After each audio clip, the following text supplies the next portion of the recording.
আপনি আমাকে মারলেন কেন রৌদ্র না, এইবারে তো কলেজে ভাইয়া বলা যাবে না, না হলে আরো রেগে যাবে। স্যার তো তোকে কি আদর করবো? তোর লজ্জা করে না শাড়ি খুলে ছেলেদের দেখাস? আমি কখন শাড়ি খুলে?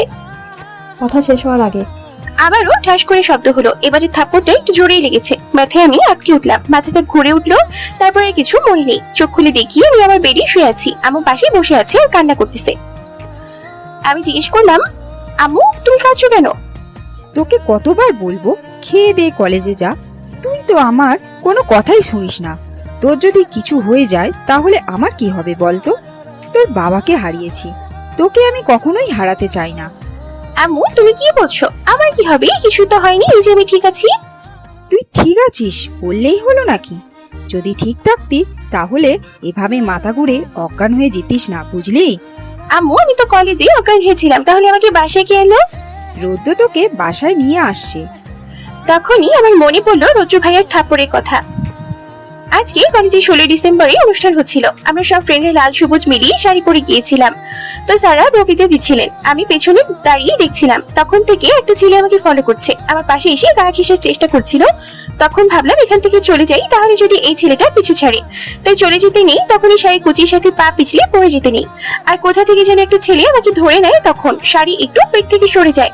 দূর থেকে দেখি রৌদ্র ভাই আমার দিকে তাকিয়ে আছে। তারপর আমি ওই ছেলেকে থ্যাঙ্কস বলে চলে যাই একটা ফাঁকা রুমে শাড়ি কুচি ঠিক করার জন্য। তখনই রৌদ্র ভাইয়া আসলেন সে রুমে।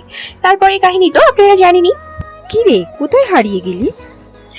আম্মুর কথায় আমি ভাবনা থেকে বের হলাম। না আম্মু, কোথাও না, এখন থেকে আমি তোমার সব কথা শুনবো, তুমি আমার কান্না থামাও। ঠিক আছে, আর যদি আমার কথা না শুনিস তাহলে কিন্তু আমি তোকে ছেড়ে অনেক দূরে চলে যাব। এভাবে বলো না আম্মু, তুমি ছাড়া আমার আর কি আছে বলো? তুমি আমাকে ছেড়ে চলে গেলে আমি কিভাবে থাকবো বলো? ইস, আর কাঁদতে হবে না। তুই যদি আমার সব কথা শুনিস তাহলে আমি কোথাও যাব না। আচ্ছা ঠিক আছে, এখন থেকে আমি তোমার সব কথা শুনবো, এবার একটু হাসো। এভাবে কিছুক্ষণ মামে গল্প করে। ও আপনাদের তো আমার পরিচয় দেওয়া হয়নি, তাহলে এবার পরিচয়টা দিয়ে নেই। আমি তাহমিনা জান্নাত মিম, এবার ইন্টার সেকেন্ড ইয়ারে পড়ি। আমি আমার বাবা মায়ের একমাত্র আদরের মেয়ে ছিলাম, কিন্তু ছোটবেলায় রোড অ্যাক্সিডেন্টে আমার আব্বু মারা যান। তখন আমার মামা আমাকে আর আম্মুকে নানুর বাসায় নিয়ে আসেন। সে থেকে আমি, আমার আম্মু আমার নানু বাড়িতেই থাকি। আর রৌদ্র ভাইয়া হলেন আমার মামাতো ভাই। ওনারা দুই ভাই বোন। আপনার ছোট বোনের নাম রিয়া। রিয়া আপু উনি আমার 2 বছরের বড় হন, অনার্স সেকেন্ড ইয়ারে পড়েন। আর ছোট মামা অনার ফ্যামিলি নিয়ে দেশের বাইরে থাকেন। বাকিটা গল্পেই জানতে পারবেন। মামের খুনসুটি শেষ হলে এবার কি আমি আমার মিম মামনিকে একটু খাইয়ে দিতে পারি? মামুনি আমাকে অনেক ভালোবাসেন, নিজের মেয়ের মতো রিয়াপুর মতো আমাকেও নিজের আরেক মেয়ে মনে করেন। মামাও আমাকে অনেক ভালোবাসেন, কখনো বাবার ভালোবাসার অভাব বুঝতে দেননি। নানা নানুর কথা আর নাই বললাম, শুধু রৌদ্র ভাইয়াই আমাকে ছোটবেলা থেকেই সহ্য করতে পারে না। কিন্তু কেন সহ্য করতে পারি না সেটা আমি আজও জানি না। হয়তো ওনার আব্বু আম্মু আমাকে অনেক বেশি ভালোবাসেন, সেজন্য নয়তো অন্য কোনো কারণ আছে বলে আমার মনে হয় না। মামুনি তুমি আবার কষ্ট করে খাবার আনতে গেলে কেন? আমি নিজেই তো নিজে যেয়ে খেয়ে নিতে পারতাম। মেয়ের জন্য খাবার নিয়ে আসছি, এতে আবার কষ্ট কিসের? আর আমার মামনিটা যে না খেয়ে খেয়ে শরীর এতটা দুর্বল বানিয়েছে, মাথা ঘুরে পড়ে গেছে, এতে আমার কষ্ট হয়নি বুঝি? আবার এই এক মাথা ঘুরে পড়ে যাওয়ার জন্য তোমরা কি আরো কান্না করবে নাকি? হ্যাঁ, এতক্ষণ আম্মু কাঁদে, এখন আবার তুমিও কাঁদতেছো। এখন কি আমিও কান্না করে দেবো তোমাদের সাথে, নাকি তোমরা কান্না থামাবা? আচ্ছা ঠিক আছে, আমরা আর কাঁদবো না, তোকেও কাঁদতে হবে না। এবার একটু খেয়ে নে, হাঁক কর বলে খাইয়ে দিতে লাগলে। খাওয়া দাওয়া শেষে মিমের মা বললেন, এবার তুই কিছুক্ষণ রেস্ট নে, আমরা নিচে যাই। ঠিক আছে আম্মু বলে ঘুমিয়ে পড়ে মিম। ঘুম থেকে উঠে দেখে 7টা বাজে। গালে এখন অনেক ব্যথা, তারপরেও ফ্রেশ হয়ে নিচে যায়। যে দেখে নানা নানু চা খাচ্ছে। মিম যে নানা নানুর পাশে বসলো। কি রে মিম, এখন কেমন লাগছে? জি নানা ভাই, ভালো লাগছে। কিছুক্ষণ পর দেখলো রৌদ্র আসছে নিচে, এসে মামুনিকে বলল, আম্মু কফি দাও তো। এরপর ও মিমকে এক পলক দেখে নিল। রৌদ্রের দিকে তাকাচ্ছে দেখে মিম মাথা নিচু করে নেয়। ওর অনেক রাগ হচ্ছে রোদকে দেখে, আর মনে মনে ভাবছে শুধু শুধু উনি আমাকে মারলেন। কিছুক্ষণ পর মিমের জন্য 1 কাপ চা আর রোদের জন্য কফি নিয়ে আসে আম্মু। তখন মিম ওর আম্মুকে বলে, আম্মু আমাকে আরো আগে ডাকুনি কেন? তোর শরীর অনেকটা দুর্বল ছিল, তাই আর ডাকিনি, ভাবলাম একটু রেস্ট নিলে তোর ভালো লাগবে। মিম আর ওর আম্মুকে কিছু বলল না। নানা নানুর সাথে কিছুক্ষণ গল্প করে রুমে চলে আসে, এসে পড়তে বসে। ইংলিশ অনেক পড়া বাকি, সেগুলো শিখে না গেলে আবার রৌদ্র ভাই ওকে শাস্তি দেবে। সে ভয়ে তাড়াতাড়ি পড়তে চলে এসেছে, কিন্তু ওর মাথায় কোনো পড়া ঢুকছে না। এমনিতেও গালে ব্যথা রয়েছে, তার উপর সব পড়া বাকি, সব মিলিয়ে ওর কিছুতেই ভালো লাগছে না।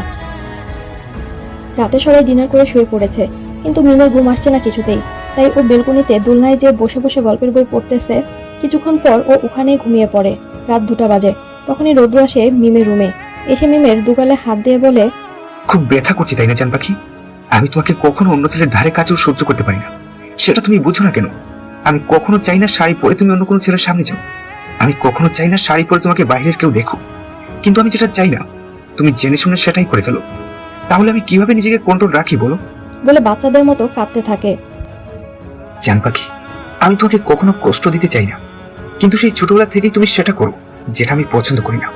তাই ছোটবেলা থেকে আমি তোমাকে শাসন করি, কিন্তু তুমি আমার সেই শাসনটা বুঝো না। তুমি মনে করো আমি তোমাকে সহ্য করতে পারি না। আমি তোমাকে অনেক ভালোবাসি জান পাখি। আমার ভালোবাসাটা শুধু 4 অক্ষরের ভালোবাসা না জান পাখি।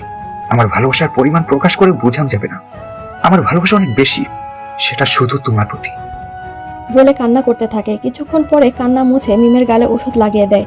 তারপর মিমকে নিয়ে ওর বেডে শুইয়ে দিয়ে কপালে একটু চুমু দিয়ে নিজের রুমে চলে আসে।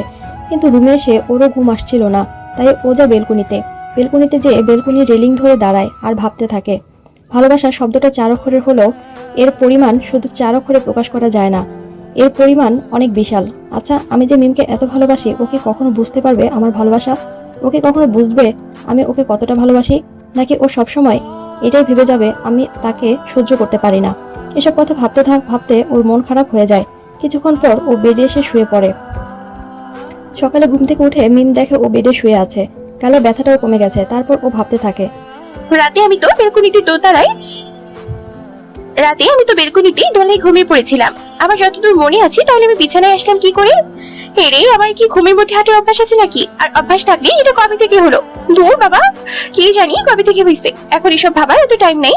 এসব ভাবার পরে অনেক টাইম পাবো। যাই, আগে ফ্রেশ হয়ে নেই, কলেজে যেতে হবে, না হলে আবার লেট হয়ে যাবে।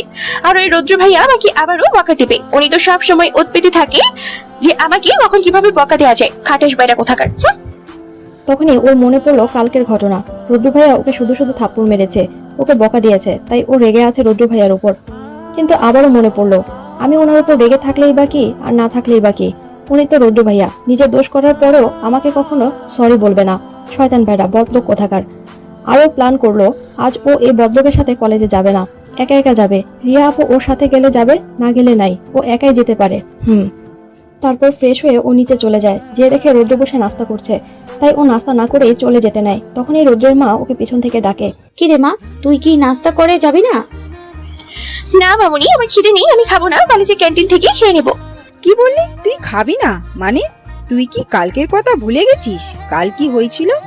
তুই কিন্তু আমাকে কথা দিয়েছিলিস তুই আমার কথা শুনবি, আর এখন বস, টেবিলের নাস্তা করবি। মিম আর মায়ের কথা ফেলতে পারলো না, তাই রিয়ার পাশে চেয়ার টেনে বসে পড়লো নাস্তা করতে। রৌদ্র ওর সোজাসুজি চেয়ারে বসে আছে আর নিজের মতো করেই খেয়ে যাচ্ছে, যেন ওর সামনে আর কেউ নেই, ও একা আছে। তাই ও মনে মনে রৌদ্রকে বকা দিতে লাগলো, কি অ্যাটিটিউড দেখো বেটার, অ্যাটিটিউডে যেন মাটিতেই পা পড়, কি অ্যাটিটিউড দেখো বেটার, অ্যাটিটিউডে যেন মাটিতে পা পড়েই না যত সব।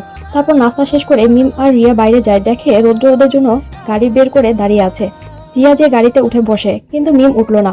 ও হেঁটে যাবে বলে ও যখনই হাঁটা শুরু করবে, তখনই রৌদ্র বলে ওঠে, আপনাকে কি এখন দাওয়াত দিয়ে বলতে হবে গাড়িতে ওঠার কথা? জি না, দাওয়াত দিতে হবে না, আমি একা একাই কলেজে যেতে পারবো বলে হাঁটা শুরু করে দিলাম। রিয়া ওকে পেছন থেকে ডাকছে গাড়িতে ওঠার জন্য, কিন্তু কে শোনে কার কথা? ও একা হেঁটে হেঁটে যাবে।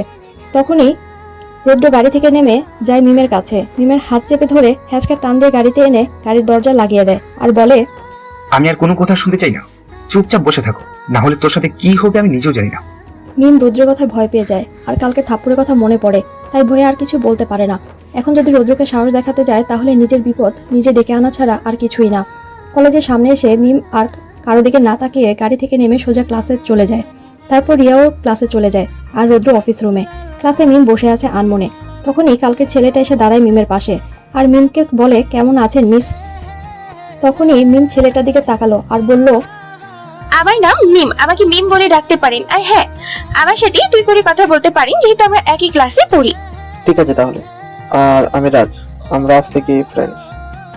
বলে হাত বাড়িয়ে মিমের দিকে। মিম যখনই হাত বাড়িয়ে ওর সাথে হ্যান্ডশেক করতে যাবে, তখনই রৌদ্র ক্লাসে আর বলে, কি হচ্ছে এসব? পুরো ক্লাসের সবার সাথে মিম ও রৌদ্রের দিকে তাকায় মিম দেখে রৌদ্রের চোখ লাল করে তাকিয়ে আছে, চোখ থেকে যেন এখনই আগুন বের হবে। মিম ভয়ে রাজের থেকে একটু দূরে সরে যায়। ওর মুখ দিয়ে কোনো কথা বের হচ্ছে না ভয়ে। আজ ওর সাথে কি হবে কে জানে। তখনই পাশ থেকে অনু বলে উঠলো, আসলে স্যার ওরা তো ফ্রেন্ড, তাই একটু কথা বলছিল আর কি। রৌদ্র আর কিছু বলল না, শুধু মিমকে চোখ দিয়ে কিছুক্ষণ শাসালো, তারপর ক্লাস করানো শুরু করলো।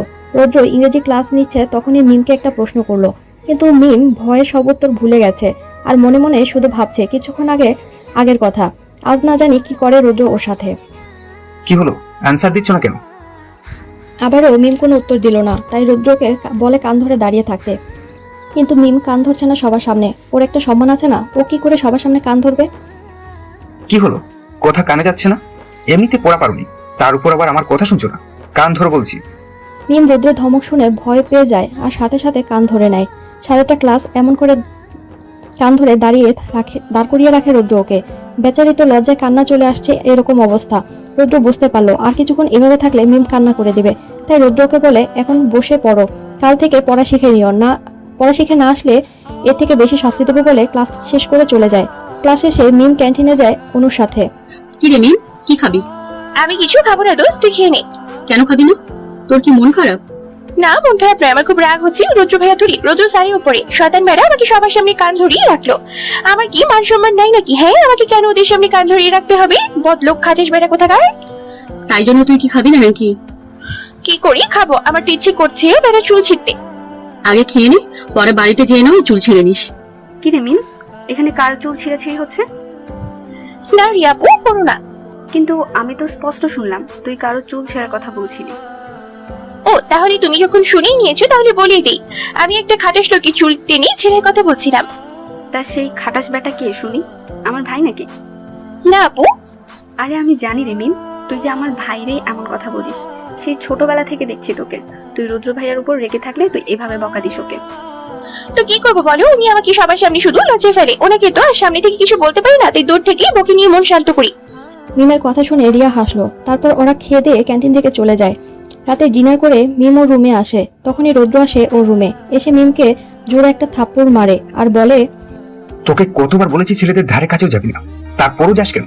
তোর কি ছেলেদের কাছে ঘেঁষারও তো শোক? উনি গালে হাত দিয়ে কাঁদো কাঁদো হয়ে মিম বলল, ভাই আপনি আমাকে শুধু শুধু মারেন কেন? হ্যাঁ, তো তোকে কি আদর করবো? তুই ছেলেদের কাছে যাস কেন? তোকে না বলেছি ছেলেদের কাছ থেকে দূরে থাকবি? তুই আমার কথা শুনিস না কেন?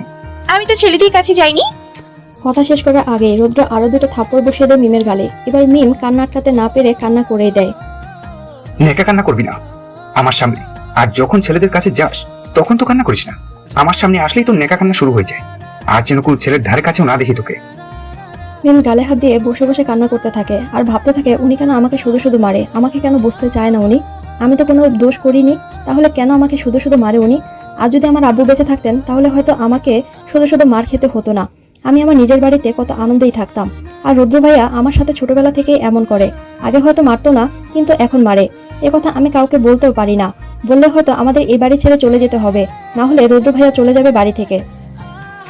একবার আমি মামুনিকে বলেছিলাম রৌদ্র ভাইয়া আমাকে সহ্য করতে পারে না, আমাকে বকে। এটা নিয়ে মামুনি রৌদ্র ভাইয়াকে বকেছিল, তাই রৌদ্র ভাইয়া বাড়ি ছেড়ে চলে গিয়েছিলেন।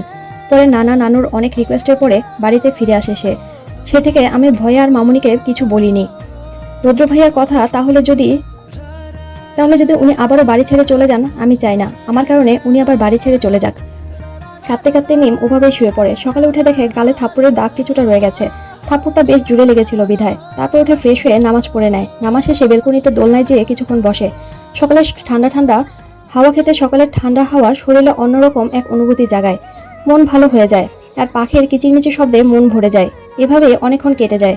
কলেজে যেতে হবে তাই রেডি হয়ে মিম নিচে গেলে নাস্তা করতে, যে দেখে রৌদ্র খাবার খেয়ে উঠে যাচ্ছে, তাই মিম খুশি মনে খাবার খেয়ে নিল। খাওয়া শেষে বাইরে যেয়ে দেখে রৌদ্র আর রিয়া ওর জন্য অপেক্ষা করছে। ও যে গাড়িতে ওঠে, একা যেতে চেয়েছিল, কিন্তু ও জানে রৌদ্রকে একা যেতে দেবে না, তাই আর ও আগের দিনের মতো একা যেতে চায়নি। তারপর সবাই কলেজে চলে আসে। কলেজে এসে যে যার মতো চলে যেতে নেয়, তখনই রৌদ্র মিমকে বলে, মিম দাঁড়া, তোর সাথে আমার একটু কথা আছে। আর রিয়া তুই ক্লাসে যা। রিয়া চলে গেল, সাথে মিমও চলে যেতে নেয়। তখনই রৌদ্র বলে, আমি কি তোকে চলে যেতে বলেছি? চলে যাচ্ছিস যে? কথাটা শুনে মিম দাঁড়ালো আর বলল, আপনার সাথে আমার কোনো কথা নেই, আর আমার সাথেও আপনার কোনো কথা থাকতে পারে না, আর কথা থাকলেও আমি সেটা শোনার প্রয়োজন মনে করছি না, তাই চলে যাচ্ছিলাম। কথাটা শুনে রৌদ্রের অনেক রাগ হলো। আর রাগে দাঁতে দাঁত চেপে বলে, আমি তোর কোনো কথা শোনার প্রয়োজন মনে করছি না। আর হ্যাঁ, তোকে আমার কথা শুনতে হবে। তো যা বলেছিলাম, তোকে যেন কোনো ছেলের ধারে কাছেও না দেখি, আর ছেলেদের থেকে দূরে থাকবি, না হলে কি হবে বুঝতেই পারছিস। আমার থেকে খারাপ তখন কেউ হবে না। আর কোন ছেলের ধারে কাছে যাওয়ার আগে রাতের থাপ্পড়ের কথা যেন মনে থাকে। বলে হনহন করে চলে যায় মিমের সামনে দিয়ে। মিম শুধু তাকিয়ে থাকে রৌদ্রের দিকে আর ভাবে, এবারটা সমস্যাটা কি? আসলে আমি বুঝতে পারি না, আমাকে কেন এত হুমকি দেয়, বুঝলাম না। আমি ছেলেদের সাথে মিশলে ওনার কি? তারপর মিম চলে আসে ক্লাসে। এসে দেখে অনু একটা মেয়ের পাশে। তখনই মিম অনুকে ডাকলো আর বলল, কি রে অনু, কি করছিস তুই এখানে? আর বলিস না বই, ওই মেয়ের লাভ স্টোরি শুনতে গেছিলাম। বেচারি ওর কাজিনটা লাভ করে, কিন্তু কাজিন সেটা বুঝে না। ও কাজিনকে বোঝাতে গেলে ওর কাজিন উল্টা ওকে বকা দেয়। কাজিনদের কথা বলায় মিমের মাথায় রৌদ্রের কথা আসে আর আনমনে ভাবে, আচ্ছা, আমি যদি রৌদ্র ভাইয়াকে ভালোবাসি তাহলে কি উনি আমাকে এমন বকা দিবেন? তারপর আবার বলে, ধুর বাবা, আমি এসব কি ভাবছি, কোথায় উনি আর কোথায় আমি। উনি তো এমনিতেই আমাকে বকা দেয়, সহ্য করতে পারে না, আর ভালোবাসলে তো আমাকে আস্তই রাখবে না ওই বকবেরা। কি রে মিম, কি ভাবছিস? কই কিছু না তো। কিন্তু আমার মনে হলো তুই কিছু ভাবছিস। আরে না, আমি কিছু ভাবছি না। অনুর কথায় মিমও ভাবনা থেকে বের হয়ে আসে আর বলল। পরে ওরা ক্লাস শেষ করে বাড়ি চলে যায়। এভাবে কেটে যায় 1 মাস। আগামীকাল মিমের বার্থডে। রিয়ারা সবাই মিলে মিমকে সারপ্রাইজ দেওয়ার জন্য অনেক প্ল্যান করেছে। তাই ছাদে সবাই ছোটখাটো একটা বার্থডে পার্টি অ্যারেঞ্জ করবে বলে ঠিক করেছে। কিছু কিছু মেহমানদেরও দাওয়াত করে নেয়, অনুকেও আসতে বলে। পরের দিন রাত 12টা বাজে। সবাই মিলে মিমকে বার্থডে উইশ করে। মিম তো একেবারে সারপ্রাইজ, সবাই ওর বার্থডের কথা মনে রেখেছে। ও মনে মনে অনেক খুশি হয়, সবাইকে থ্যাংক ইউ বলে। পরে সবাই চলে যায়। সবাই চলে যাওয়ার পরে মিমের ওর বাবার কথা মনে পড়ে। ওর বাবা বেঁচে থাকলে ওকে এভাবে বার্থডে উইশ করতো। সবার আগে ভেবে ওর মন কিছুটা খারাপ হয়ে যায়, বাবার কথা মনে পড়ে। আর চোখে পানি চলে আসে। তখনই ওর মা আসে ওর রুমে। মিম ওর মাকে জড়িয়ে ধরে আর চোখের পানি মুছে ওর মা ওকে বলে, আম্মু আব্বু থাকতে আগে কত মজা হতো, তাই না? আজকে দিনে আমরা কত আনন্দ করতাম, আর যদি আব্বু থাকতো তাহলে কতই না মজা হতো বলি কান্না করে। অনেক মজা হতো। বলে ওর মা ওর সাথে কাঁদতে থাকে। কিছুক্ষণ পরে ওর মা মিমের কান্না মুছে দিয়ে বলে, মিম আর কিছু বলবো না। মিমের মা আবারও বললেন, আর মন খারাপ করিস না মা, তোর বাবা তোকে খুশি দেখতে চায় আজকের দিনে। উনি ওপর থেকে দেখছেন আর তোকে দোয়া করছেন তোর জন্য। আচ্ছা, এবার তুই শুয়ে পড় মা, আর কাঁদবি না, কিন্তু তাহলে তোর বাবাও কষ্ট পাবে। আচ্ছা। পরে মেয়েকে শুয়ে দিয়ে মিমের মা চলে যায়। মিমের মা চলে যেতে রৌদ্র আড়াল থেকে বের হয়। রৌদ্র এতক্ষণ আড়ালে দাঁড়িয়ে ওদের দেখেছিল ওদের। মিমের কষ্ট হচ্ছে দেখে রৌদ্র ও কষ্ট পায়। মিমের পেছনে দাঁড়িয়ে মনে মনে বলে, আমি যদি পারতাম তাহলে তোর বাবাকে তোর কাছে এনে দিতাম। তোর কষ্ট আমি সহ্য করতে পারি না জানপাখি। পরে ও যায় মিমের কাছে। সামনে যেয়ে দেখে মিম কান্না করতে করতে ঘুমিয়ে পড়েছে। ও মিমের মাথায় কিছুক্ষণ হাত বুলিয়ে মিমকে বার্থডে উইশ করে আর বলে, আমার পাগলিটা ঘুমালে ওকে কত মায়াবী লাগে, আর ও শুধু শুধু কান্না করে, তাই ফেসের কেমন অবস্থা বানিয়েছে। এভাবে আরো কিছুক্ষণ ওর মাথায় হাত বুলিয়ে দিয়ে কপালে একটা চুমু দিয়ে চলে আসে। রুদ্র চলে যেতে মিম চোখ খুলে তাকায়। এতক্ষণ মিম ঘুমোয়নি, শুধু চোখ বন্ধ করে রেখেছিল। রুদ্রের কথা শুনে তো মিম অবাক হয় আর ভাবে, রুদ্রকে জান পাখি বলল কেন? আর এত আদর করে বা কথা বলছিল কেন? রুদ্র তো ওকে সহ্য করতে পারে না, তাহলে এখন এমন ব্যবহার করে কেন? তাহলে কি রুদ্র ওকে পছন্দ করে? শুধু সামনে থেকে ওর সাথে রুডলি ব্যবহার করে। কিছুই বুঝতে পারলো না মিম, ওর মাথায় কিছুই ঢুকছে না। কিন্তু রুদ্র এভাবে কথা বলাতে মিম অনেক খুশি হয়ে যায়, ওর কাছে অনেক ভালো লাগে। সন্ধ্যায় বার্থডে পার্টিতে সব মেহমানরা আসে। মিম অনেক খুশি আজ, তবে কিছুটা ওর মনও খারাপ, বাবার কথা মনে করায়। তারপরও খুশি থাকে বাবার কথা ভেবে। ওর বাবা উপর থেকে হাসি খুশি দেখতে চায় বলে রাতে কেক কাটা হয়। মিম ওর মাকে সবার আগে কেক খাইয়ে দেয়। ওর মা ওকে কেক খাওয়ায়। পরে সবাই কেক খাইয়ে দেয় মিম। রৌদ্র দূর থেকে সবকিছু দেখে, কিন্তু কাছে আসে না। মিম ভাবতে থাকে রৌদ্র কেন ওকে কেক খাইয়ে দিচ্ছে না, কিন্তু এখনো একটু আপসেট হয়, কিন্তু সেটা কাউকে বুঝতে দেয় না। পার্টি শেষে সবাই যে যার মতো চলে যায়। মিম কিছুক্ষণ ছাদে একা দাঁড়িয়ে থাকে। তখনই রৌদ্র ওর পাশে এসে দাঁড়ায় আর মিমকে বলে, কি মন খারাপ নাকি? মিম হঠাৎ চমকে ওঠে রৌদ্রের কথায়। ও হঠাৎ রৌদ্রকে উপস্থিতি আশা করেনি। মিম উত্তর দেয়, কিছুটা মন খারাপ। এটা তোর জন্য। কি এটা? খুলে দেখ। মিম খুলে দেখে একটা খেলনা জোড়া লাগানো, যেটা ওর বাবা ওকে ছোটবেলায় দিয়েছিল ওর লাস্ট বার্থডেতে। কিন্তু ভুলবশত ভেঙে যায়। মিম অনেক কান্না করেছিল সেদিন গিফটটা ভেঙে যাওয়াতে। তারপরও এই ভাঙা গিফটটা যত্ন সহকারে রেখে দেয় নিজের কাছে। আর কিছুদিন ধরে সেটা খুঁজে পাচ্ছিল না। এখনো বুঝতে পেরেছে এটা রৌদ্র নিয়েছিল ঠিক করার জন্য। মিম খুশি হয়ে যায় আর রৌদ্রকে জড়িয়ে ধরে বলে, থ্যাংক ইউ ভাইয়া। রৌদ্র ও মিমকে জড়িয়ে ধরে আর বলে, আমি কিন্তু আর তোর মন খারাপ দেখতে চাই না। এবার স্মাইল কর। মিম হাসে আর রৌদ্রকে বলে, আপনি অনেক ভালো রৌদ্র ভাইয়া। বলে মিম রৌদ্রকে রেখে দৌড়ে নিচে চলে যায়। কথাটা শুনে রৌদ্র ও অনেক খুশি হয়, কারণ ও ওর ভালোবাসার মানুষের কাছে নিজেকে একটু হলেও ভালো প্রমাণ করতে পেরেছে। না হলে তো ওর ভালোবাসার মানুষ ওকে খারাপ বদ লোক মনে করত। এভাবে কিছুদিন কেটে যায়। রৌদ্র এখন মিমের সাথে বেশ রুডলি বিহেভ করে না, কারণ ও মিমকে আর কষ্ট দিতে চায় না। মেয়েটা ছোটবেলা থেকে অনেক কষ্ট পেয়েছে। মিমও আস্তে আস্তে রৌদ্রকে ভালো লাগে, কিছুটা পছন্দ করতে শুরু করেছে। একদিন রাতে মিম স্বপ্ন দেখে ওর আর রৌদ্রের বিয়ে হচ্ছে, আর বিয়েতে মিমের ক্লাসের ওই রাজ এসেছে মিমকে কংগ্রেচুলেশন জানানোর জন্য। আর সুন্দর লাগছে বলায় রৌদ্র অনেক রাগ করে আর বাসর ঘরে মিমকে দুটো থাপ্পড় মারে। সাথে সাথে মিমের ঘুম ভেঙে যায়, আর সাথে সাথে মিম শোয়া থেকে উঠে বসে। ওর গলা শুকিয়ে গেছে, তাই ও উঠে একটু পানি খেয়ে নেয়। তারপর আবারও শুয়ে পড়ে আর ভাবতে থাকে, এইটা আমি কি স্বপ্ন দেখলাম? বাবা গো বাবা, ভয় কেমন মনে শুকিয়ে গেছে। ওই লোকটা আমাকে স্বপ্নেও থাপ্পড় মারছে, কেমন বদলোক। কিন্তু এখন তো উনি ভালো হয়ে গেছে, আমাকে বকা দেয় না। তারপরে এমন স্বপ্ন কেন দেখলাম? ধুর বাবা, কি জানি কেন দেখলাম। এখন এসব না ভেবেই ঘুমিয়ে পড়ি, কাল কলেজ আছে, যেতে হবে। সকালে মিম, রিয়া, রৌদ্র সবাই গাড়িতে করে কলেজে যাচ্ছে। মিম আর রিয়া একসাথে পিছনে বসেছে। রিয়ার ফোনে কি যেন একটা করছে। মিম বাইরে প্রকৃতি দেখছে। কিছুক্ষণ পর ও সামনে তাকায়, তখনই দেখতে পায় রৌদ্র লুকিং গ্লাসে ওকে দেখছে। তখনই দুজনে চোখাচোখি হয়ে যায়। মিম অনেক লজ্জা পায় এরকম হওয়াতে, কিন্তু রৌদ্র কোনো রিয়াক্ট করে না। তখন মিম মনে মনে বলে, এই মেয়েটার কি একটু লজ্জা নাই নাকি? হ্যাঁ, কেমন বারবার আমার দিকে তাকাচ্ছে। এভাবে আরো কিছুক্ষণ ওদের চোখাচোখি হয়। কিছুক্ষণ পর ওরা কলেজে পৌঁছে যায়। কলেজে পৌঁছে মিম অনুর পাশে যেয়ে বসে আর অনুর সাথে গল্প করছে। তখনই ও অনুকে বলে দেয় ও রৌদ্র ভাইয়াকে পছন্দ করতে শুরু করেছে, আর রৌদ্র এখন আগের থেকে ভালো হয়ে গেছে। ওর সাথে রুডলি বিহেভ করে না, তাই এখন রৌদ্র ভাইয়াকে ওর ভালো লাগে বলে ও লজ্জা পায়। অনু তো ওর কথা শুনে অবাক, ও যেন আকাশ থেকে পড়েছে। যে রৌদ্রকে ও সহ্য করতে পারতো না, তাকে নাকি ও এখন পছন্দ করে। তাই অনু অবাক হয়ে চোখ বড় বড় করে তাকিয়ে থাকে। তখনই মিম অনুকে বলে, কি রে, এমন অবাক হচ্ছিস কেন? এমন করি তাকিয়ে আছিস কেন? তো কি করব? তোর কথা শুনে তো আমি অবাক না হয়ে পারছি না। যাকে তুই সহ্যই করতে পারতি না, তাকে নাকি তুই এখনো পছন্দ করিস। কেমনে কি বই? কেন, আমি কি রৌদ্র ভাইয়াকে পছন্দ করতে পারি না নাকি? ও নাকি তো যে মেয়ে দেখবি সেও নাকি পছন্দ করে ফেলবে। সেটা তো বুঝলাম। ওনার মতো হ্যান্ডসাম ছেলেকে দেখলে যে কেউ পছন্দ করবে, কিন্তু তুই তো ওনাকে পছন্দ করতি না। তাহলে এখন কেমনে কি সেটা বল। আসলে সেরকম কিছু না, এখন উনি আগের থেকে অনেক ভালো হয়ে গেছে, তাই ওনাকে আমার ভালো লাগে, ব্যাস এইটুকুই। ও আচ্ছা। মিম আর বেশি কিছু অনুকে বলল না। এভাবে আরো 1 মাস কেটে যায়। একদিন রাতে সবাই একসাথে ডিনার করছে। তখনই রৌদ্রের বাবা সবার উদ্দেশ্যে বললেন,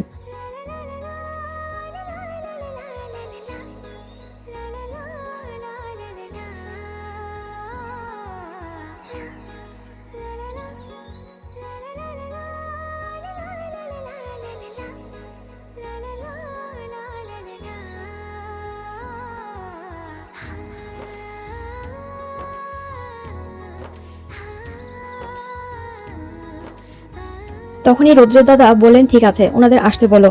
রিয়ার বাবা রিয়াকে জিজ্ঞাসা করলেন, তুমি কি বলো? রিয়া মা, তোমার মতামত তুমি জানাতে পারো। তুমি যেটা বলবে সেটাই হবে, আমি তোমার মতের বিরুদ্ধে কিছু করব না। তাই সবাই বোঝা যায় রিয়ার কোনো আপত্তি নেই। সবাই ঠিক আছে বলে ডিনার শেষ করে যে যার রুমে চলে যায়। রিয়া রুমে যে ভাবতে থাকে সেদিনের কথা। সেদিন রিয়া কলেজে যায়নি, ও একটু অসুস্থ ছিল তাই। তো সেদিন ঘুম থেকে একটু লেট করে ওঠে ও। আর ওর মা আর মিমের মা দুজনে চলে যায় কিছু শপিং করার জন্য বাইরে। আর দাদা দাদি রুমেই ছিল। তো নিচে এসে দেখে কেউ নেই, আর কে যেন বারবার কলিং বেল বাজাচ্ছে। তাই রিয়ার একটু রাগ হয়, আর বিরক্ত নিয়ে দরজা খুলে সামনে কে ছিল তা ভালোভাবে খেয়াল না করেনি। শুধু দেখেছে একটা লোক। ও লোকটাকে বকতে শুরু করে, আপনার কি খেয়ে দেয়ে কোনো কাজ নেই? বারবার কলিং বেল বাজাচ্ছেন। মানুষকে তো একটু সময় দেবেন দরজাটা খোলার জন্য, তা না করে বারবার কলিং বেল বাজিয়ে যাচ্ছেন। আমি কি কালা নাকি যে একবার বেল বাজালে শুনতে পাইনি, বারবার বাজাতে হবে? একসাথে কথাগুলো বলে সামনে তাকায় আর দেখে লোকটা ওর দিকে কেমন হা করে তাকিয়ে আছে। রিয়া তো লোকটাকে দেখে ক্রাশ খেয়ে যায়, আর মনে মনে বলে, লোকটাকে তো অনেক কিউট। ও লোকটাকে এমন তাকানো দেখে একটু লজ্জা পেয়ে যায়। তখনই লোকটা বুঝতে পেরে রিয়াকে লজ্জা পাচ্ছে, তাই চোখ সরিয়ে নেয়। কিছুক্ষণ পর আবারও রিয়ার দিকে তাকিয়ে বলে, আপনাদের বাসায় কেউ আসলে সবাইকেই এরকম করে বকা দেন নাকি? লোকটার কথা শুনে রিয়া আবারও লজ্জা পায় আর ইতস্তত বোধ করে। তারপর নিজেকে ঠিক করে লোকটাকে বলে, সবাইকে বকা দেবো কেন? সবাই তো আপনার মতন এমন বারবার কলিং বেল বাজায় না। ওহ সরি, আসলে কেউ তো দরজা খুলছিল না, তাই ভাবলাম কেউ শুনতে পাইনি হয়তো। আর আমারও অনেক তাড়াহুড়ো ছিল, তাই এমন করেছিলাম। আচ্ছা, আপনি কে আর এখানে কি চাই? আমি রাফিদ। এমান স্যার আমাকে এখানে পাঠালেন। উনি একটা ইম্পর্টেন্ট ফাইল রেখে গিয়েছেন, সেটা নিয়ে যাওয়ার জন্য। ও আচ্ছা, আপনাকে বাবা পাঠিয়েছেন? ভেতরে আসুন, আমি ফাইলটা দিচ্ছি।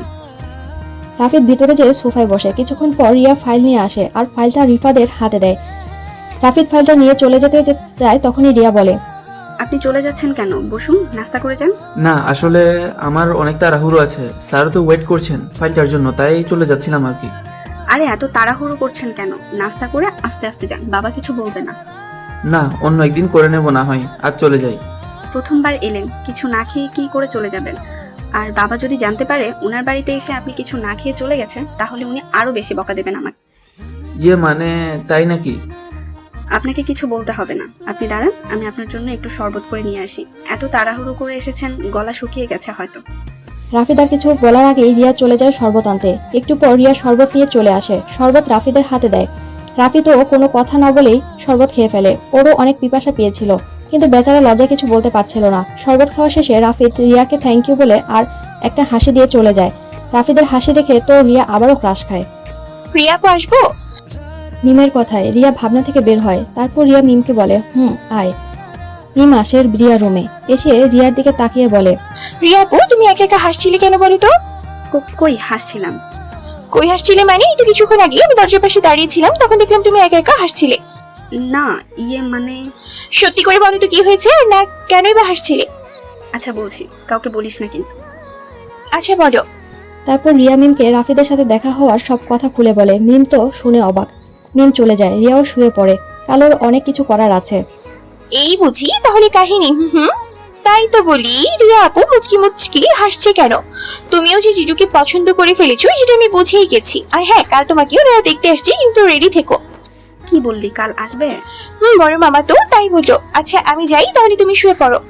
সকালে রিয়া ঘুম থেকে উঠে রূপচর্চা করতে বসে পড়েছে। ও দেখতে অনেক সুন্দর, গায়ের রং ফর্সা, চেহারাও মাশাল্লাহ। কিন্তু এতদিন পড়ার চাপে নিজের দিকে খেয়াল রাখতে পারেনি বেচারি, তাই মুখেরও 12টা বেজে গেছে।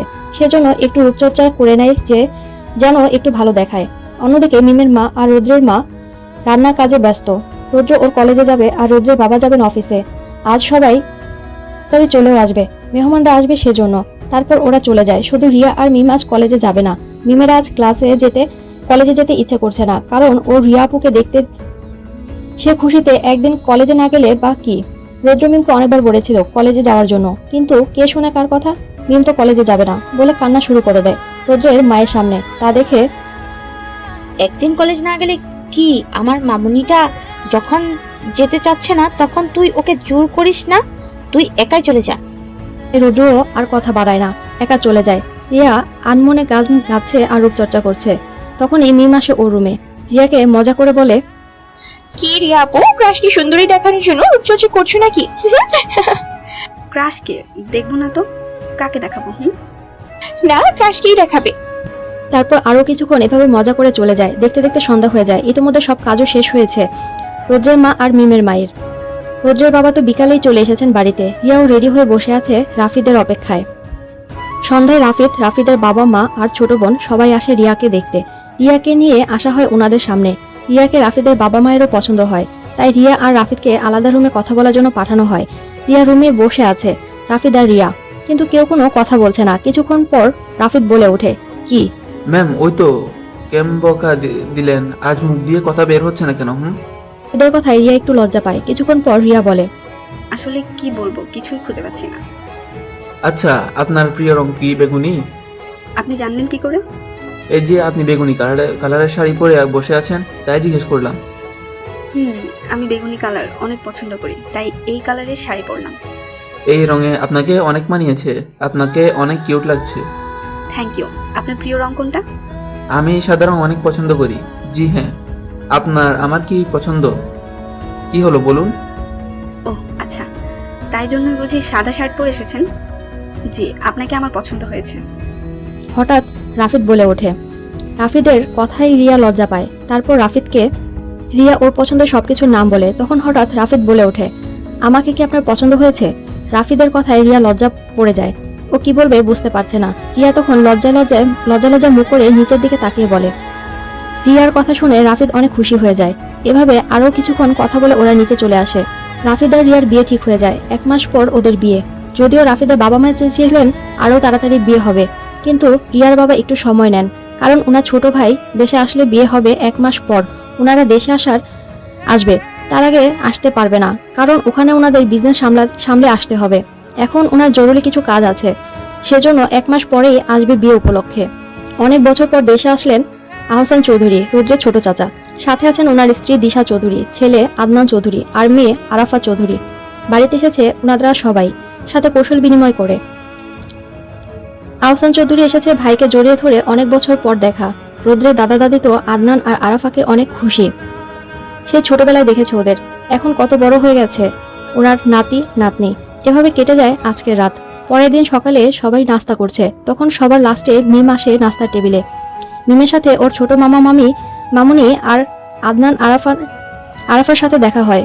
ও সবার সাথে কৌশল বিনিময় করে। রাতে মিমের শরীর একটু খারাপ ছিল, বিধায় ও ঘুমিয়ে পড়েছিল, তাই ওনাদের সাথে রাতে দেখা হয়নি। আদনান তো এর প্রথমবার দেখলো মিমকে। মিম বড় হওয়ার পর বাড়ির সবার সাথে ওর ভিডিও ফোনে কথা হলেও মিমের সাথে কখনো হয়নি। মিম কথা বলতো না তেমন একটা কারো সাথে, সেজন্য আদনান মিমকে বলল, এই তুই তো মিম তাই না? এত বড় হয়ে গেছিস, সেই ছোট্টবেলায় দেখেছিলাম। জি ভাইয়া, আমি মিম। বলে একটু স্মাইল করে আদনানের দিকে তাকিয়ে, তখন হঠাৎ মিমের চোখ পড়ে রৌদ্রের দিকে, যে চোখ গরম করে তাকিয়ে আছে মিমের দিকে। মিম বুঝতে পারে না রৌদ্র এভাবে তাকিয়ে কেন আছে ওর দিকে। কিছুক্ষণ পর সবাই খাওয়া দাওয়া করে যে যার মতো উঠে যায়। রৌদ্র, মিম আর রিয়া কলেজে চলে যায়। আর অন্যদিকে আদনান আরাফা রৌদ্র গল্প করতে বসে ওদের দাদা দাদির সাথে। দাদা দাদি ওদের ছোটবেলার সব গল্প করছে আর সবাই মিলে হাসছে। কলেজের সামনে এসে রিয়া নেমে পড়ে আর ওর মতন ক্লাসে চলে যায়। মিম যখনই গাড়ি থেকে নামে তখন রৌদ্র ওর সামনে এসে দাঁড়ায়, এসে ওর হাত চেপে ধরে। তোকে তো বলেছিলাম ছেলেদের থেকে দূরে থাকবি, ছেলেদের সাথে বেশি কথা বলবি না। তাহলে তুই আমার কথা শুনিস না কেন? তোকে কেন ওই আদনানের সাথে হেসে কথা বলতে হবে? মিম আহ বলে হালকা শব্দ করে ওঠে। রৌদ্র আরো একটু জোরে চেপে ধরে মিমের হাত। তখন মিম কাঁদো কাঁদো হয়ে রৌদ্রকে বলে, রৌদ্র ভাই আমার লাগছে। তখনই কিছুক্ষণ পর রৌদ্র বুঝতে পারে মিম ব্যথা পাচ্ছে, তাই ওর হাত ছেড়ে দেয় আর মিমকে বলে, দ্বিতীয়বার যেন এমনটা না হয়, না হলে কি হবে নিশ্চয়ই বুঝতে পারছিস। বলে হনহন করে চলে যায়। মিমের চোখ থেকে 1 ফোঁটা জল গড়িয়ে পড়ে আর মনে মনে বলে, রৌদ্র ভাইয়া আবার এমন হয়ে গেল কেন? এই কালকেও তো উনি ভালো ছিল, আমার সাথে কত ভালো ব্যবহার করত, আর আজ উনি আর কিছু ভাবতে পারছে না। চোখের পানি মুছে মন খারাপ নিয়ে ক্লাসের দিকে রওনা দেয়। মিমের চোখ থেকে 1 ফোঁটা জল গড়িয়ে পড়ে আর ও মনে মনে বলে, রুদ্র ভাইয়া আবার এমন কেন হয়ে গেল? এই কালও তো উনি ভালো ছিল, আমার সাথে কত ভালো ব্যবহার করতো, আর আজ উনি না, আর কিছু ভাবতে পারছে না। চোখের পানি মুছে মন খারাপ করে ক্লাসের দিকে রওনা দেয়। ক্লাসে যেয়ে মিম মন খারাপ করে বসে থাকে আর মনে মনে বলে, রুদ্র ভাইয়ের সামনে আমাকে আর চুপ করে থাকলে চলবে না, তাহলে উনি আমার সাথে যখন যেরকম ইচ্ছে সেরকম বিহেভ করতে পারেন, তাই এখন থেকে আমাকেও ওনার সবকিছু জবাব দিতে হবে। তখনই অনু আসে আর দেখে মিম মন খারাপ করে বসে আছে। অনু মিমকে জিজ্ঞেস করে। মিম অনুর দিকে তাকায় আর বলে, মিম, তোর কি হয়েছে? আমার মন খারাপ করে বসে আছিস কেন বলতো? আমি জানি তোর মন খারাপ, সত্যি করে বল কি হয়েছে? তুই কি বলবি না কি? ও আচ্ছা, এই ব্যাপার, এটা নিয়ে মন খারাপ হওয়ার কি আছে? মন খারাপ করিস না, সব ঠিক হয়ে যাবে। না রে, কিছু নাইনি, বললাম তো কিছু হয়নি আমার। আচ্ছা বলছি, রুদ্র ভাইয়া আবারও কেমন জানি হয়ে গেছে রে, আবারও আমার সাথেই রুড বিহেভ করে। মিম আর কিছুই বললো না, এভাবেই ক্লাস করে বাড়ি চলে আসে। 2 দিন পর রিয়ার বিয়ে, তাই বাড়িতে তোড়জোড় শুরু হয়ে গিয়েছে। বাড়ি সাজানো হচ্ছে, রুদ্র সবাইকে সবকিছু দেখিয়ে দিচ্ছে কিভাবে কি করতে হবে, নিজের একমাত্র বোনের বিয়ে বলে কথা। অন্যদিকে আদানা যতটা পারে সবাইকে হেল্প করছে, আবার কাজের ফাঁকে ফাঁকে ও মিমকে দেখে যাচ্ছে। মিমকে প্রথম দেখায় ওর খুব ভালো লেগে গিয়েছে, তাই ও মিমকে একটু পরপর ফলো করছে। রুদ্র সবটা লক্ষ্য করছে, তাই ওর কিছুটা সন্দেহ আদনানকে নিয়ে। ও মনে মনে ভাবছে,